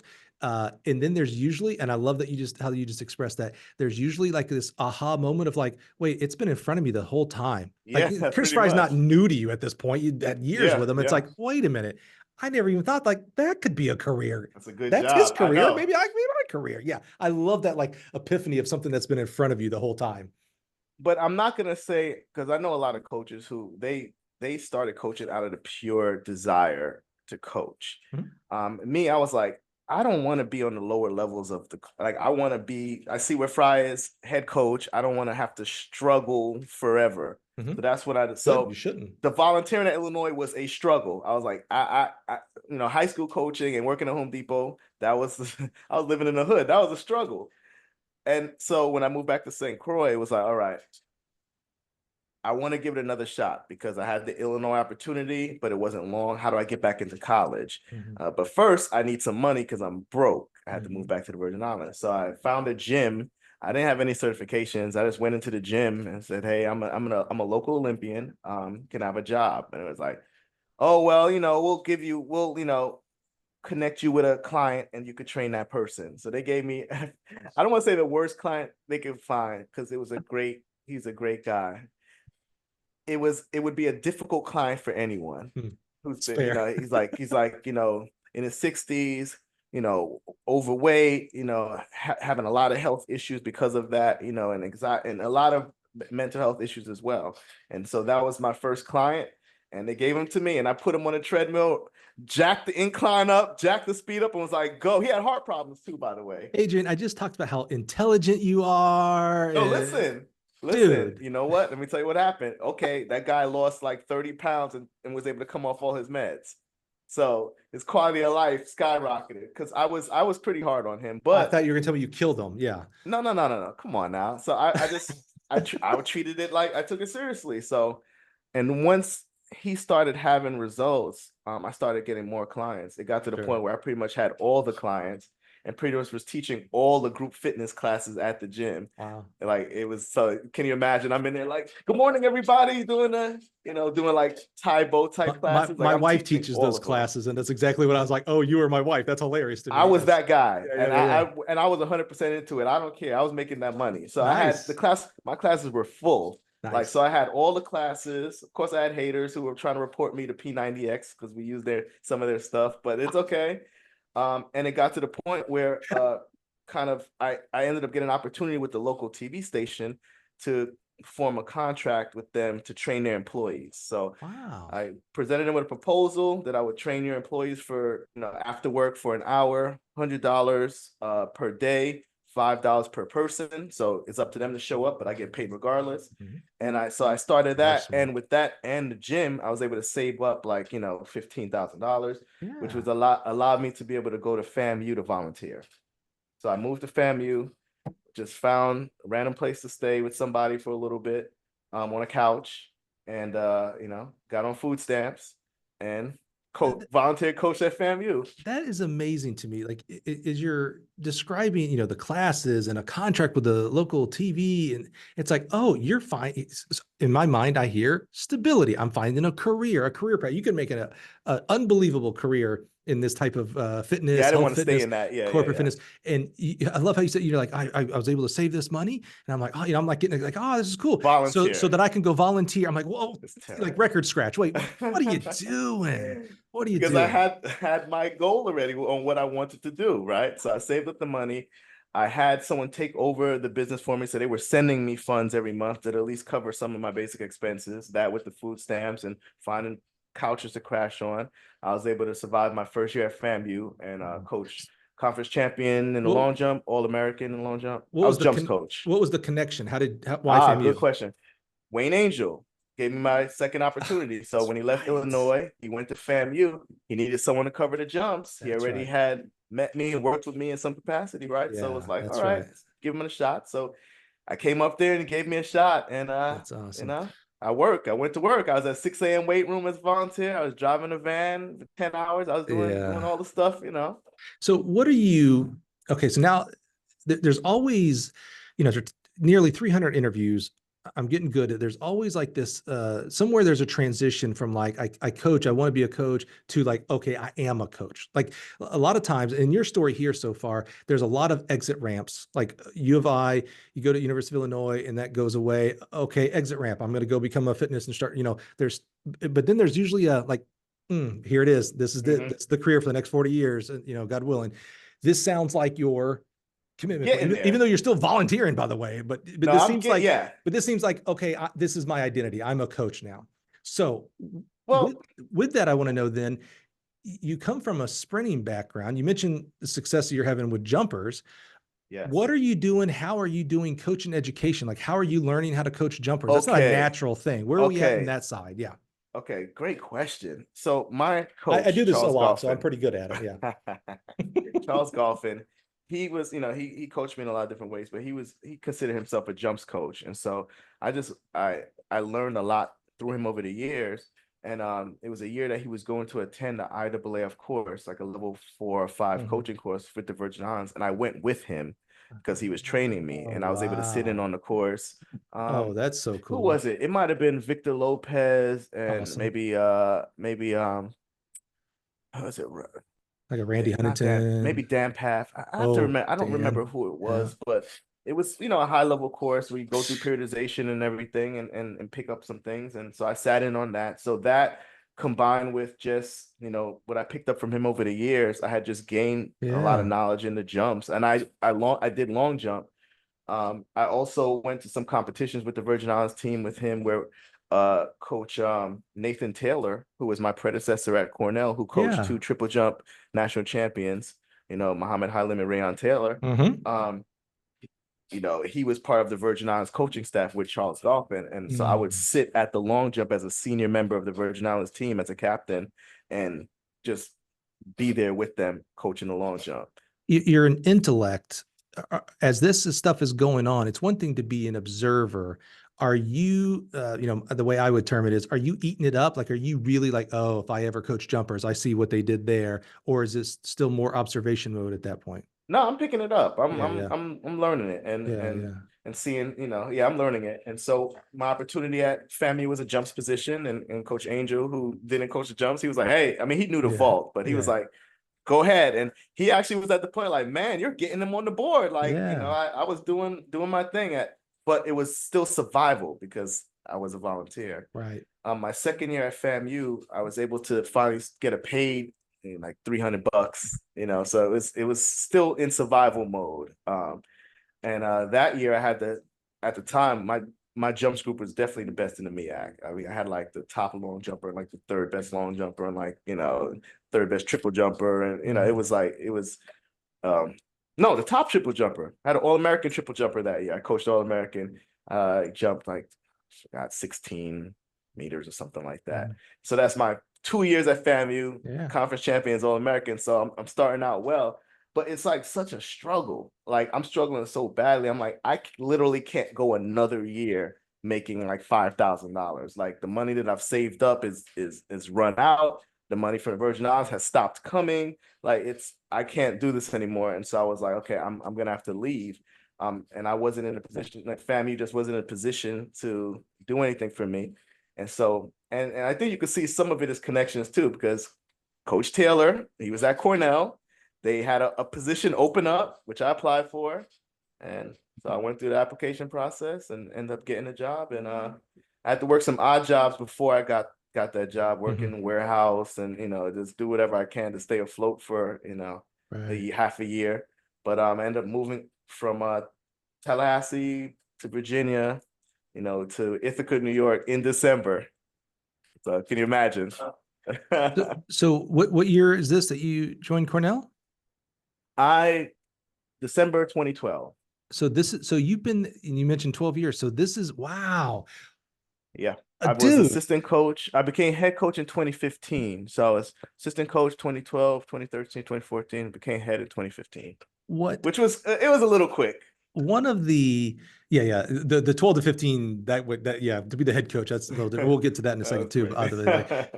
What I love about this, one of the feedbacks, one of the things, values that I believe this podcast gives to people out there that choose to listen to it is, there is no, you talked about paths earlier. There is no, when you're talking about the athletes, you talked about, there was a pretty, I shouldn't do linear because we know what the actual path is, but there was kind of a set, like these things happen for these athletes that become elite.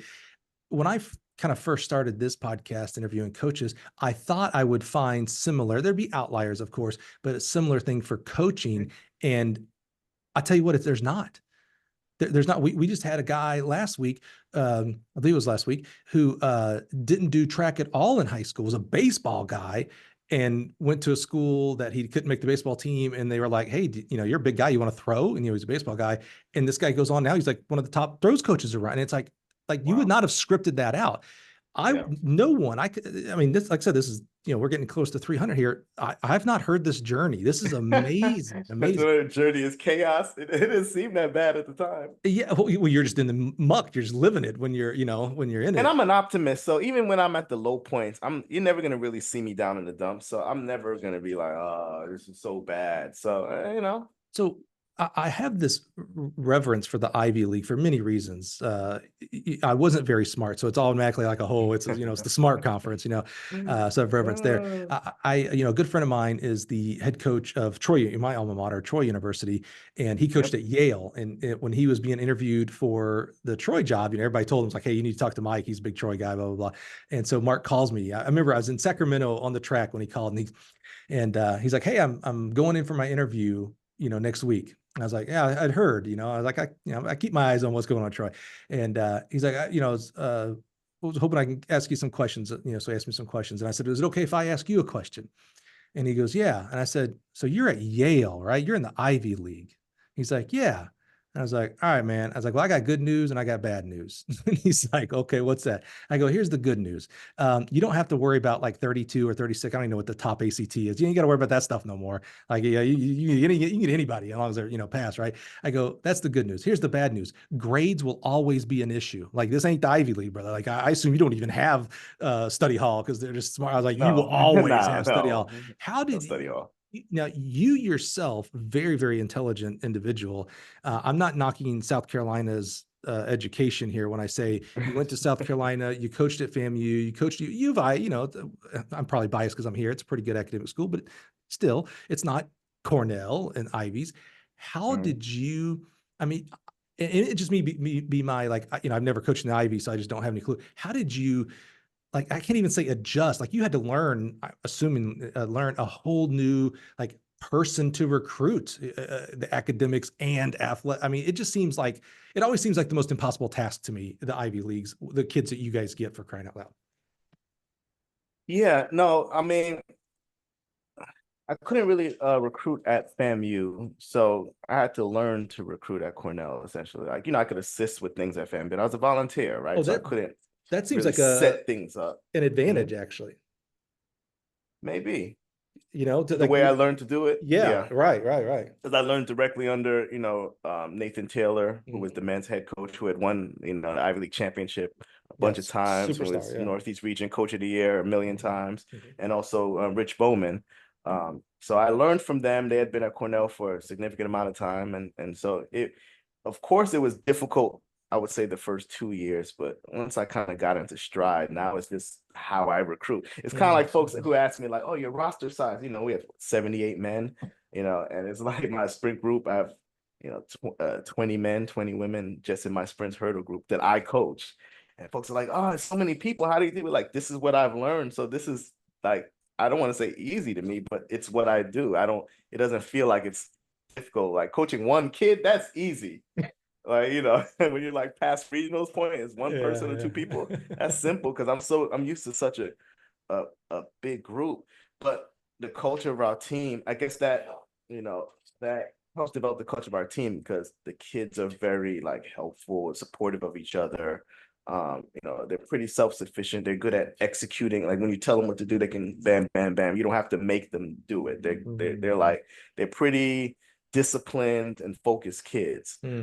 So there are a lot of positives when you're getting these Ivy League kids. Like they're used to being A students. They want to get it right. They want to be perfect. They don't want, there are also negatives that come with that.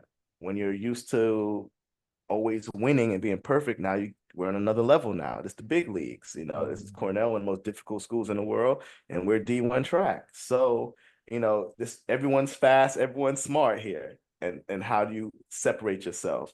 You're going to get your first C probably, or your first B. I don't know. How do you deal with that? Yeah. How do you deal with expectations? How do you deal with failure and disappointment? So I think when you come to the Ivy, it's a growing and learning experience because it is very difficult. Like the school is hard. But the kids have a lot of great qualities. And I'd say the most difficult part of coaching, and I figured this out, I think, pretty early on, because at the end of the day, and I'm not an Ivy League kid, but the way they think and do stuff, I was like that. I could tell I annoyed my coach, not Coach Fry, but when I was at South Carolina, because I would ask so many questions and it was like, stop thinking so much. And so that's what you're going to deal with, some of my best athletes are engineers. They want to know details. And sometimes you get caught in the details. So, for example, if I'm at FAMU, and it's not. Then I'm not saying our smart kids, but it's go touch the wall. All right, coach. Bam. Boom. Yeah. I'm at Cornell. Go touch the wall. Where on the wall should I touch? Go touch the wall. What part of my body should I touch the wall? Go touch the wall. How much pressure should I apply to the wall? Go touch the wall. Like and you've paralyzed yourself trying to be perfect and not acting. So I've had to learn sometimes it's to just like keep it simple, be an athlete. Like, let's not treat it like school because that's how they deal with everything. They deal with everything in this very analytical way, which helps a lot, but it doesn't help when you're in the middle of competition and doing something athletic. Beforehand, sure. Afterwards, sure. But during it just stops you from being able to act. So I learned that early on. I think I always looked at the negative side of it, and you're showing kind of there, when you talk about like time management and Oh, they're amazing. yeah, like there are positives to that side of it, the high level academic kid that you have to recruit there as well.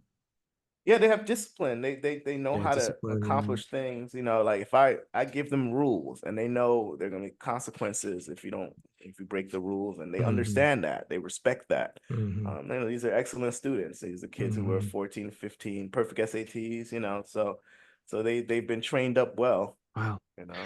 So you spent 3 seasons and then you were promoted to the head coach? Yeah, was it three? Yes, I think it was yeah, 3 seasons. All Well, right. 3 years. My 6 seasons. Let's say 6 seasons. oh yeah, okay, good point. I'm trying to make it sound like more, That's more an it's Ivy more than it League. was. That's an Ivy League coach answer, and it like it's 6 actually, I'm trying to Michael. make it Yeah. so it's like 2 years, 3 years. How did that happen? Yeah. Yeah. Yeah. My favorite question to ask every coach their first head coaching job. Well, the easy one is, were you ready? And most emotionally intelligent coaches say no, because you don't know until you're in the chair. But I'm going to go to my next question is, what did you, so you get you sit in the big boy chair now, you're the head coach. It's different than being an Yeah. assistant. Heck, you're 100%. still at that point learning what even being an assistant means, being 3, 4, a couple of volunteer seasons in there. What was something, again, I feel like you're going to have a great answer for this, because you're a thinker, you're an intellect here. What was something that you thought was going to be hard? Like, okay, I don't know if I have much experience in X, Y, and Z, but then when you got in the chair and you had to go do that, it actually was like, oh, that actually ended up being pretty easy. Like I naturally got to that. What was something you thought was going to be hard, but became easy? Something that I don't think there's anything that I thought that was going to be hard. It doesn't even happen in that order. It's Mm. always something you think is going to be simple, and it's much Well, more that's my complicated. follow-up question. You can I answer that one cannot too. think. Yeah, I can't think of anything that I just in my mind thought it was going to be hard, Mhm. and it was easy. So the Because follow-up I question wouldn't. is Because what? if it's easy, there's no way I would think it's going to be that Mhm. difficult. Like Mhm. it's always the other way where you're underestimating things, and you're like, "Wow, that's going to be simple," and it's Okay. terrible. What do you have there? Because that's always the follow-up question. What did you think? Like, oh, I'm going to be able to breeze through this. I'm like, oh Everything, crap. everything is Everything. everything. So first thing, when you said, I think I was a very good assistant, and that's because I supported my head coach. Good. I supported them in every way, and even when I didn't agree with them, I wouldn't publicly air out our laundry. I wouldn't disrespect my head coach in front of the That's athletes. right. Um, I would take I because I was not afraid to directly confront my head coach in private, Mhm. which they always respected, which Mhm. a lot of assistants are afraid to do, which leads to just their relationship just deteriorating. So you got to be able to come and say, "Hey, look, man," and a lot of folks are afraid to do that. So I've never had that fear of like, just saying like, "Look, this is ABC." Um, but I also supported my head coach.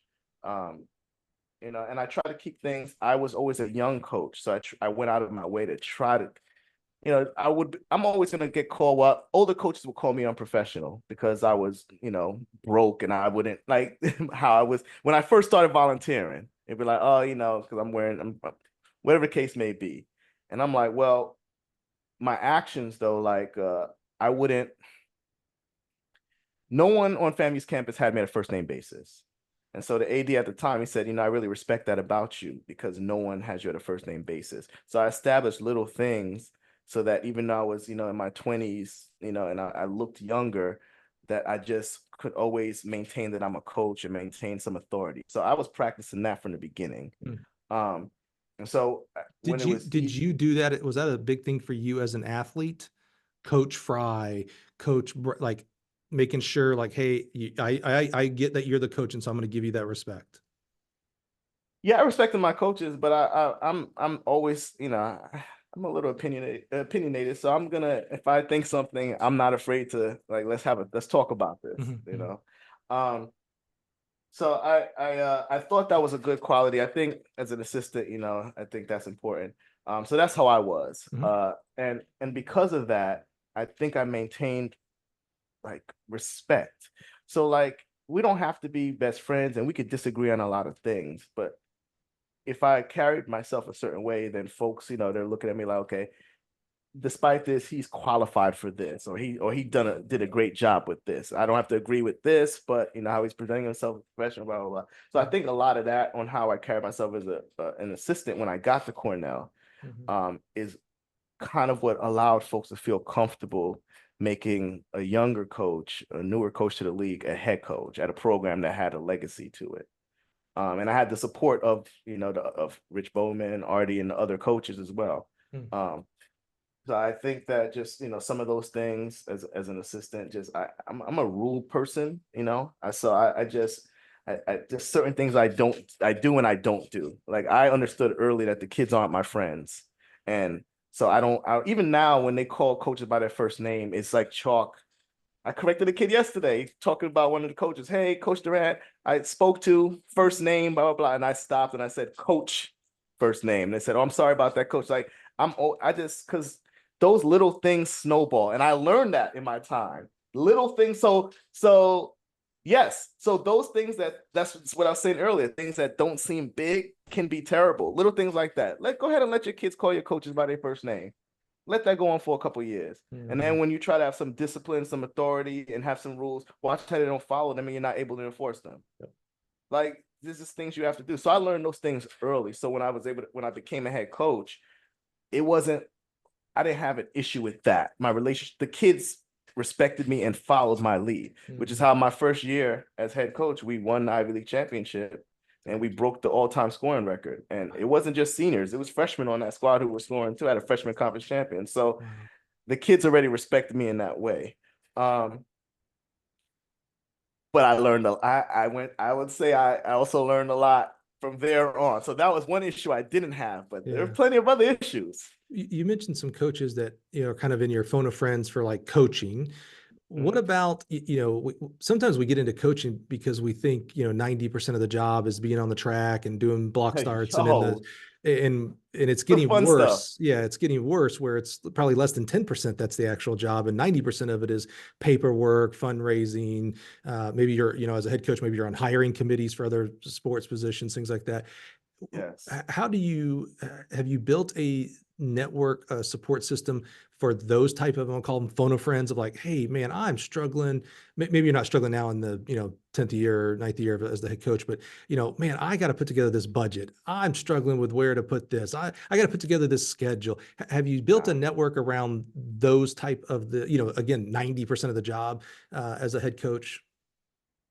Not for those things, essentially, because we do them differently from everyone else. Like how we do things, it's very different. You know, recruiting is very different. Our whole process, our budget is different. You know so no one really does things how we do them. So, but maybe even in-house though, like the tennis coach, man, I really rely on her. She helps me with blah, blah, blah, or the SW, whatever. You know, it doesn't have to necessarily be other track coaches. Do you have a network even internally?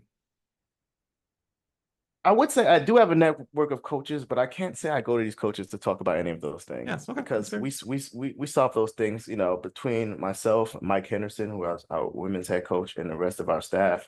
We just handle that stuff. The budget stuff would be Mike and I, and I've been just 12 years of doing it, of you know, creating our season schedule, you know, how many kids we're taking each meet, you know, yada yada yada. So that stuff, you just get into the flow of it at some point. And it's not that hard to track where you are for the most part. So, and I was good at math. I was good at numbers. I'm good at spreadsheets. I'm organized. So that stuff was always simple. I never had an issue with the accounting stuff, the math stuff, just the pure logistical stuff. I think the stuff you have to learn is like hiring people who are a good fit for your program. Let's talk about this because, you know, where I get at with that type of question is, you know, there is a lot of coaching education for how to coach a sprinter, a jumper, whatever. I can go to USTFCA, I can go to level 1s, level 2s. There's a ton of amazing coaching education opportunities out there. However, again, like we just said, let's use the 80-20 rule. 20% of it is actually coaching today. 80% is all these other things. And one of those things that I've yet to see and have heard from anybody that actually gets trained, and it's very important, as a head coach, you're in charge of a staff. That means hiring, retention, et cetera. And I have yet to see anybody who says, yeah, my AD actually worked with me on, here's what I look for in assistant coach. It's more of like, hey, hire who you want. Good luck. Yes, and you learn. And you get burned. I've done a bunch of hirings over the years, and I would say my first hire was a friend, and I would say uh when you hire a friend, you should put a level between you, right? So, I would say when we hired Coach Byron, who's a good friend of mine, he was in my mom's wedding. Oh. He was hired on the women's side, so technically he was under Artie. So that was his head coach. So even though we worked together, I wasn't, necessarily responsible for him. Right. And that helps a lot because I already have a pre-existing relationship with him as a friend. And I can tell you, a lot of folks have bright ideas about, man, when I become head coach, I'm gonna hire all my friends. Okay, but what happened when that friend isn't recruiting? Or what happened when that friend isn't, whatever the case may be, if something that you as a head coach need to address, will it be awkward, or will they be able to keep it professional and deal with you like a boss, or are they going to treat you like a friend in a way that puts you where you can't even, essentially. Yeah. Why are you doing this to me? Yeah. Mm-hmm. Yes. So I think that's one thing you learn when you do it. You're like, oh, this is not a great idea. See, I'm interested in how do we find ways to accelerate that? Like I don't want someone making that mistake because they don't know, because no one ever even counseled them on like what you just said there, that gold nugget right there. Like rewind 15 seconds and listen to what he just said again. If you ever want to be or are a head coach, put a degree in separation between you. Super valuable information that most of us have to learn by making the mistake and hire in our buddy, and then getting to the situation where, they say, why are you doing this to me? It's like, well, you're the one who's doing or not doing that. I'm really interested in how do we accelerate? How do we make essentially today's assistant coaches better head coaches when they get that opportunity 2 years, 20 years down the line? That's what I'm super interested in. Well, I mean, this is stuff that, you could be doing at the convention, right? But there are certain things that are popular at the convention and certain topics that aren't so popular. So you can have a head coach, how to transition into the head coach role type, seminar, but I'm not sure that many people would be interested. But you could have something like that. Yeah. I don't know how many people. I think also you have to be an assistant who's thinking you're gonna become a head coach. If you don't see a path to that, then you might not even find interest. I agreed, but you will always be hired. So you should probably know, like maybe you don't take the job the buddy gives you either. Like, oh, that's not going to be good for us, Joe. I'm going to move on. To incentivize, if you're going to pick the seminar, the symposium that you're going to go to, that just might be the top. You might want to go to, look, how do I create a 9-9 guy? That might be your priority. You're like, how can I, or you're not necessarily looking at, I'm going to definitely be a head coach, so let me hone up on the skills. That's just not. And I think they've already tried some of those, and the interest wasn't that great. How do we make that interest great though? Because how to make a 9-9 guy, first of all, stop it. I know, but I know. Listen, and I agree with you. I agree with you. I'm with you. I've done a couple symposiums, and the first one I gave pure knowledge, like just how to set up the training plan. I didn't give workouts. And Coach Fry was in with that. He was like, man, that was like level 4. That was high level stuff. And the feedback was good from all the older coaches. The younger coaches was like, what's the workout? Yes. So last year, do you know what I did a symposium last year? I gave all my workouts and the PDF of my entire training for the year, and it was the sent best it out ever, to everybody. Oh yeah, they loved it, folks. Yeah, they loved it. I don't care. I give out my whole training. That's not the important thing. That's why they sell cookbooks and they're still professional chefs. You can get the recipe. You still need a chef, buddy. Yeah, so unimportant. Yeah. So who knows? I like having these important discussions. And so something you brought up, I'd like to talk about a little bit here before we start wrapping up. I have one important thing. If I'm going to, please, because this was a mistake I made as a head coach. Yeah, please, absolutely. Okay, so I became head coach, and was this a year? This might have been a year after winning a championship, and you're trying to create your own identity as head coach, because right now the kids are used to the previous head coach's team cheers and his team meetings and his slogans, and you can't be that person. You're going to be a bad imitation of that person. So they have to understand who you are and what your slogans are. Maybe you don't have slogans. That's not your personality. That's not me. I'm not a Nathan Taylor, boomer giga rah rah. I'm more like, hey, let's go to business and let's go do work. Like I'm not, that's just not me. And it's good if you are. It's good to have someone like that around, but it's not me. And sometimes I know a lot of kids had to come to terms with that isn't me. And I was trying to figure out, how I want to do team rules, how I want to do all these different things. And I said, okay, you know what? Captains. I like the current captains, but I see this has become a little bit of a popularity contest. And I think the captains that the kids are choosing aren't the best picks for captain. And I'm the head coach. So you know what? We're not voting for captains anymore. I'm going to pick the captains, right? When I tell you the amount of chaos this caused, I mean, I thought I was just going to be like, oh, this is what I'm going to do. I say so, and it goes. No, I divided my team. I made the seniors completely give up on the team. I mean, and part of it was, if you're going to give up, I don't know how serious you are anyway, but I made it easier for them to completely abandon their duties as seniors and leave all the others to fend for themselves.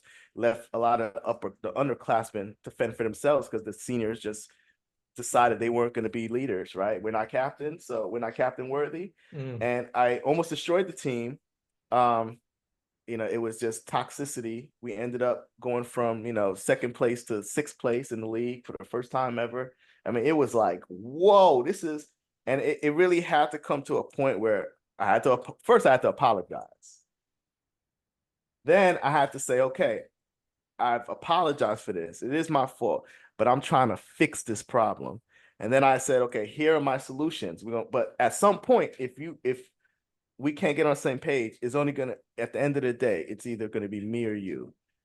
So let's try. So I tried to fix it. It was fixed for a second, and it still was a little bit and I ended up having to remove 2 people from the team.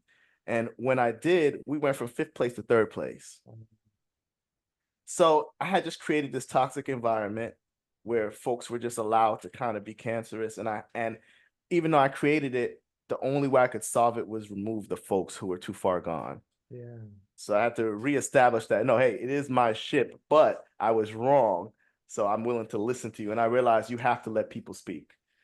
Like, they have to be heard. You don't have to agree with them. You don't have to decide in their favor. But if you don't give them the ability to voice their opinions, to cast their vote, to say what they're feeling, it's going to come back to bite you in a terrible way. And I had gotten to the point where it was like, look, I'll cut the whole team. Like, it had gotten that negative, and folks don't know that, but it had gotten that bad, and it got resolved. But it was a lesson I learned early on as head coach, and it was a hard lesson to learn. To apologize, first of all, I appreciate your openness and authenticity there. That's amazing, and you just helped 1,000 people that heard this. Literally, I hope so. You don't want to go through that. To apologize to someone can be a hard thing, typically because of ego, don't want to admit being wrong, right? It takes humility to look someone or someone's a team, especially someone where there's a power dynamic. You're the head coach. This ain't to your spouse or to an assistant. This is to kids. Okay. So bravo to you. You get a lot of credit for showing that humility. But that's not necessarily a learned, an innate trait. Sometimes it's it's modeled. Does that come from, do you think about, the humility of maybe your mom or a coach or a teacher or Claire? Where did somebody had to, I believe, had to have modeled that type of attitude for you to then show in adulthood? I had never really, I haven't thought about that. I just think when you're looking for solutions, your ego can't get in the way of the solution. So I saw very clearly that they had an issue with the decision I made. The decision I made was wrong. And even though the way they were acting was not right, and there would still be consequences, right?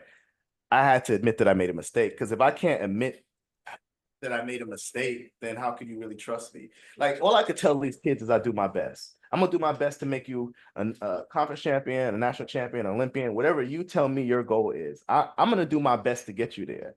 But I'm a human. So if I make a mistake, I'm not gonna try to cover for it. Like, oh man, I made this mistake. That's the truth.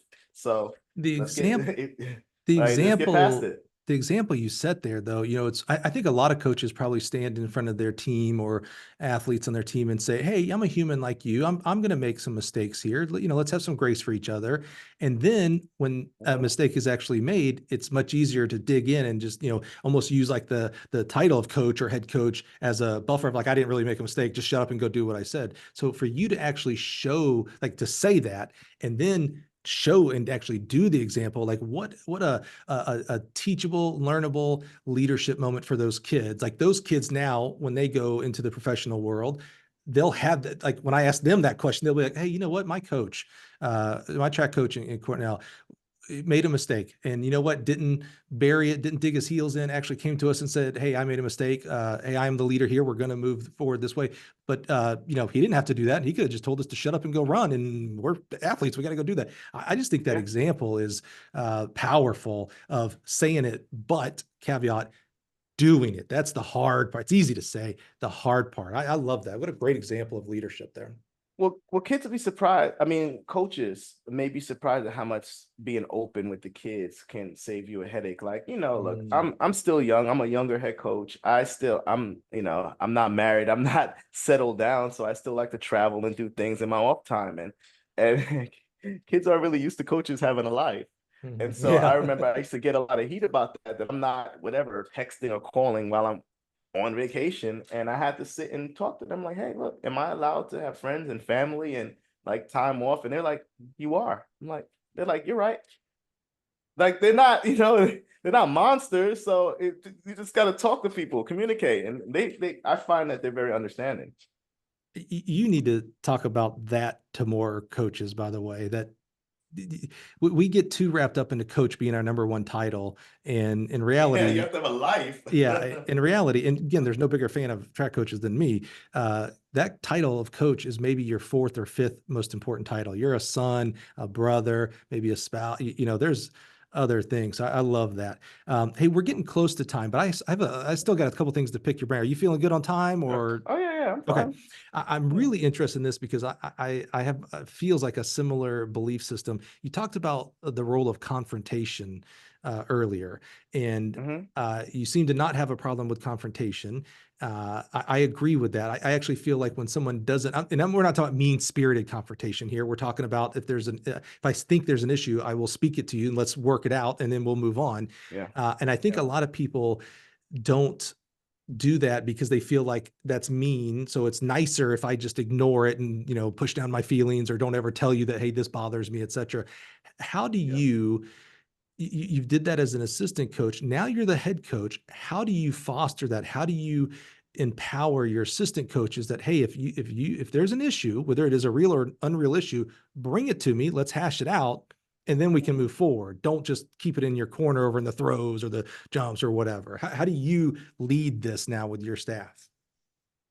Well, and I would say this, right, about confrontation. I do not like confrontation, but I hate stress. And so I try to mitigate stress. I try to find solutions to problems quickly. That's why I say I don't panic. I don't waste time on that. Solution, problem solved, no stress. I can relax, right? So I like to get there. Sometimes to solve the problem, it takes conflict. You just have to do it. So I do it out of necessity. So I would much rather just deal with that issue than have it get kicked down the line and I'm worrying about it a month later. I keep a lot of stuff. Like, I know everything that's going on with my program, right? It's in my head. I'm always kind of like right there thinking about this, that, recruiting, budgeting, fundraising, alumni engagement, all this stuff is going on. and it's good if I have everything kind of under control. So if there's something that's like, coming to the boiling point, I don't even let it get to that point. And so I like to think that I have, with my staff, I try to just I'm always open for communication. They can talk to me anytime there's an issue.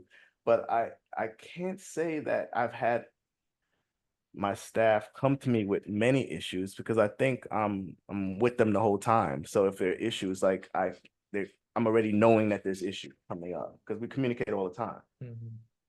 I think it's very similar to our team culture. Our staff culture is something that we fostered and created, and it's intentional.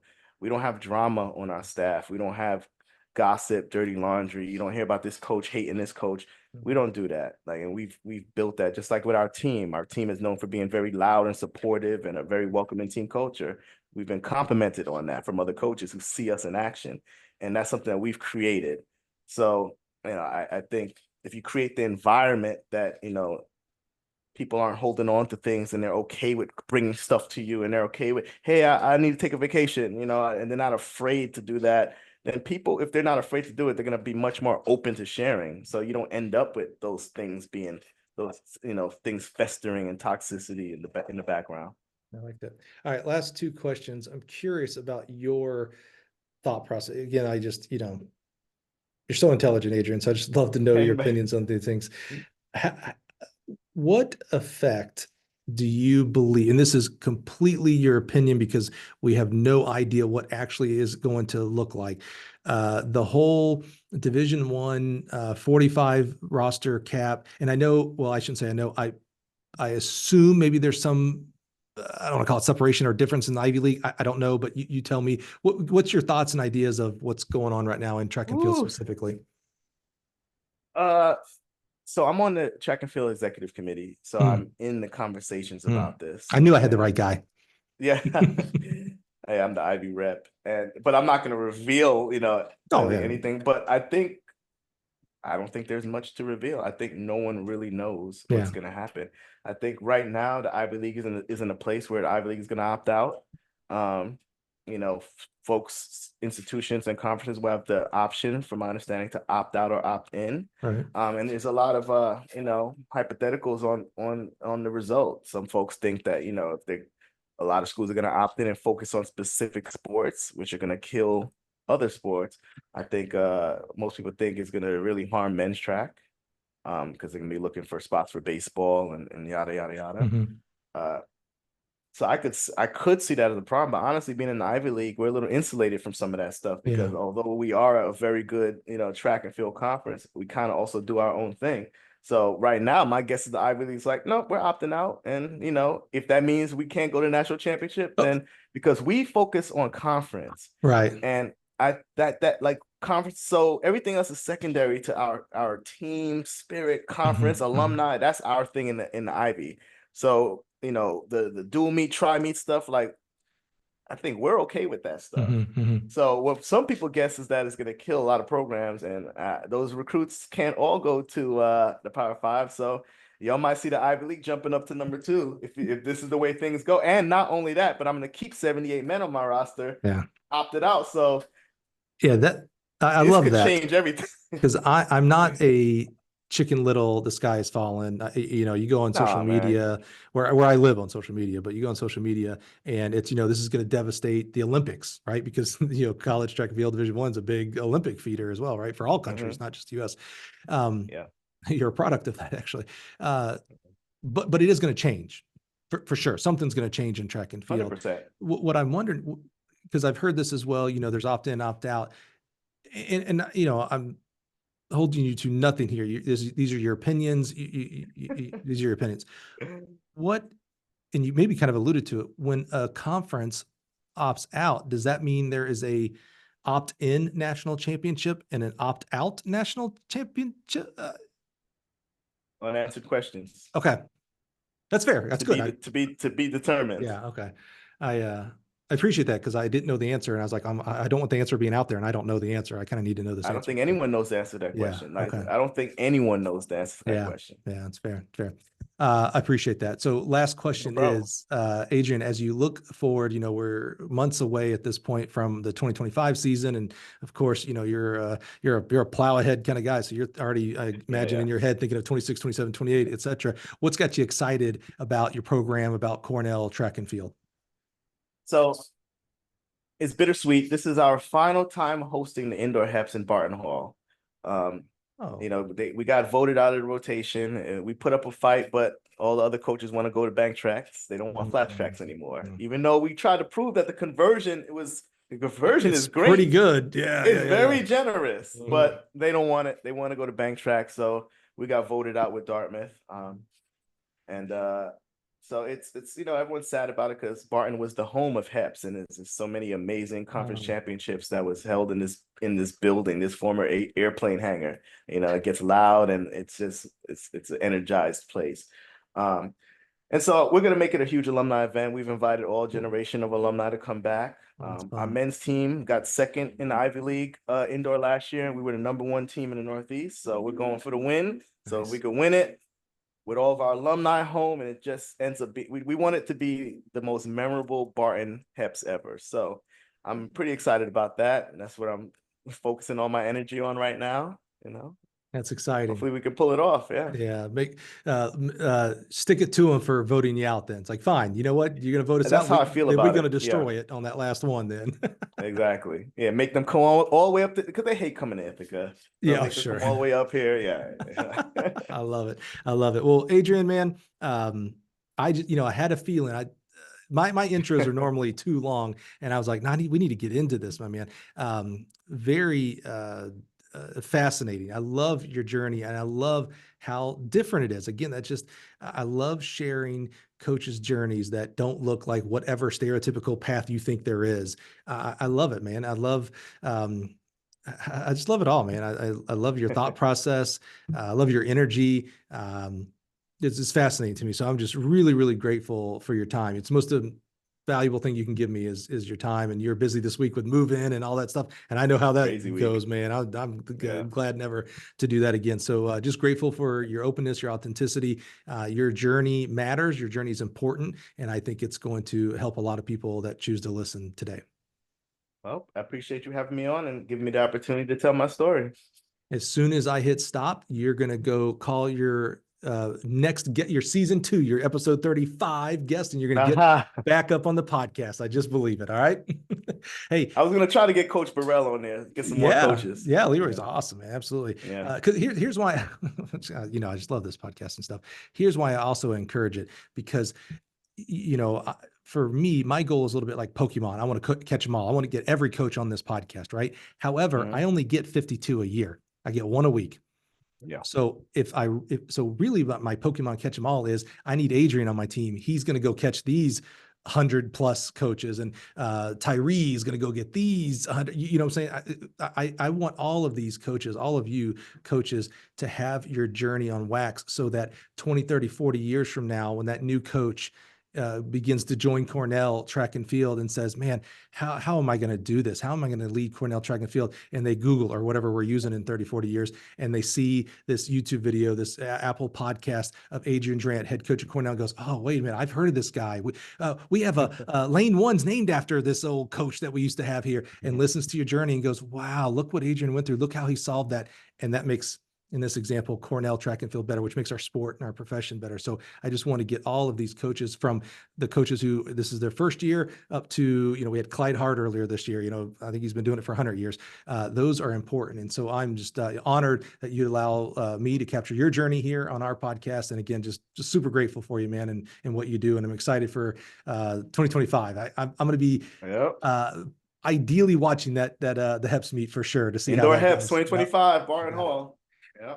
Well, Adrian, thank you again so much for being here today. Thank you guys for press and play. I don't take this responsibility lightly. I absolutely love sharing journeys and learning. I'm trying to twist it a little bit more, still keep the journey part, but get into their headspace, what these coaches are dealing with every day, from a Division I Ivy League to a high school to Division III NAIA, et cetera. We're all in a journey that's in this great sport and in this great profession. So we need to learn from each other. And I think this was awesome. I think you learned a lot. So thanks for being here. Join us next week. We'll do it all over again. See you guys.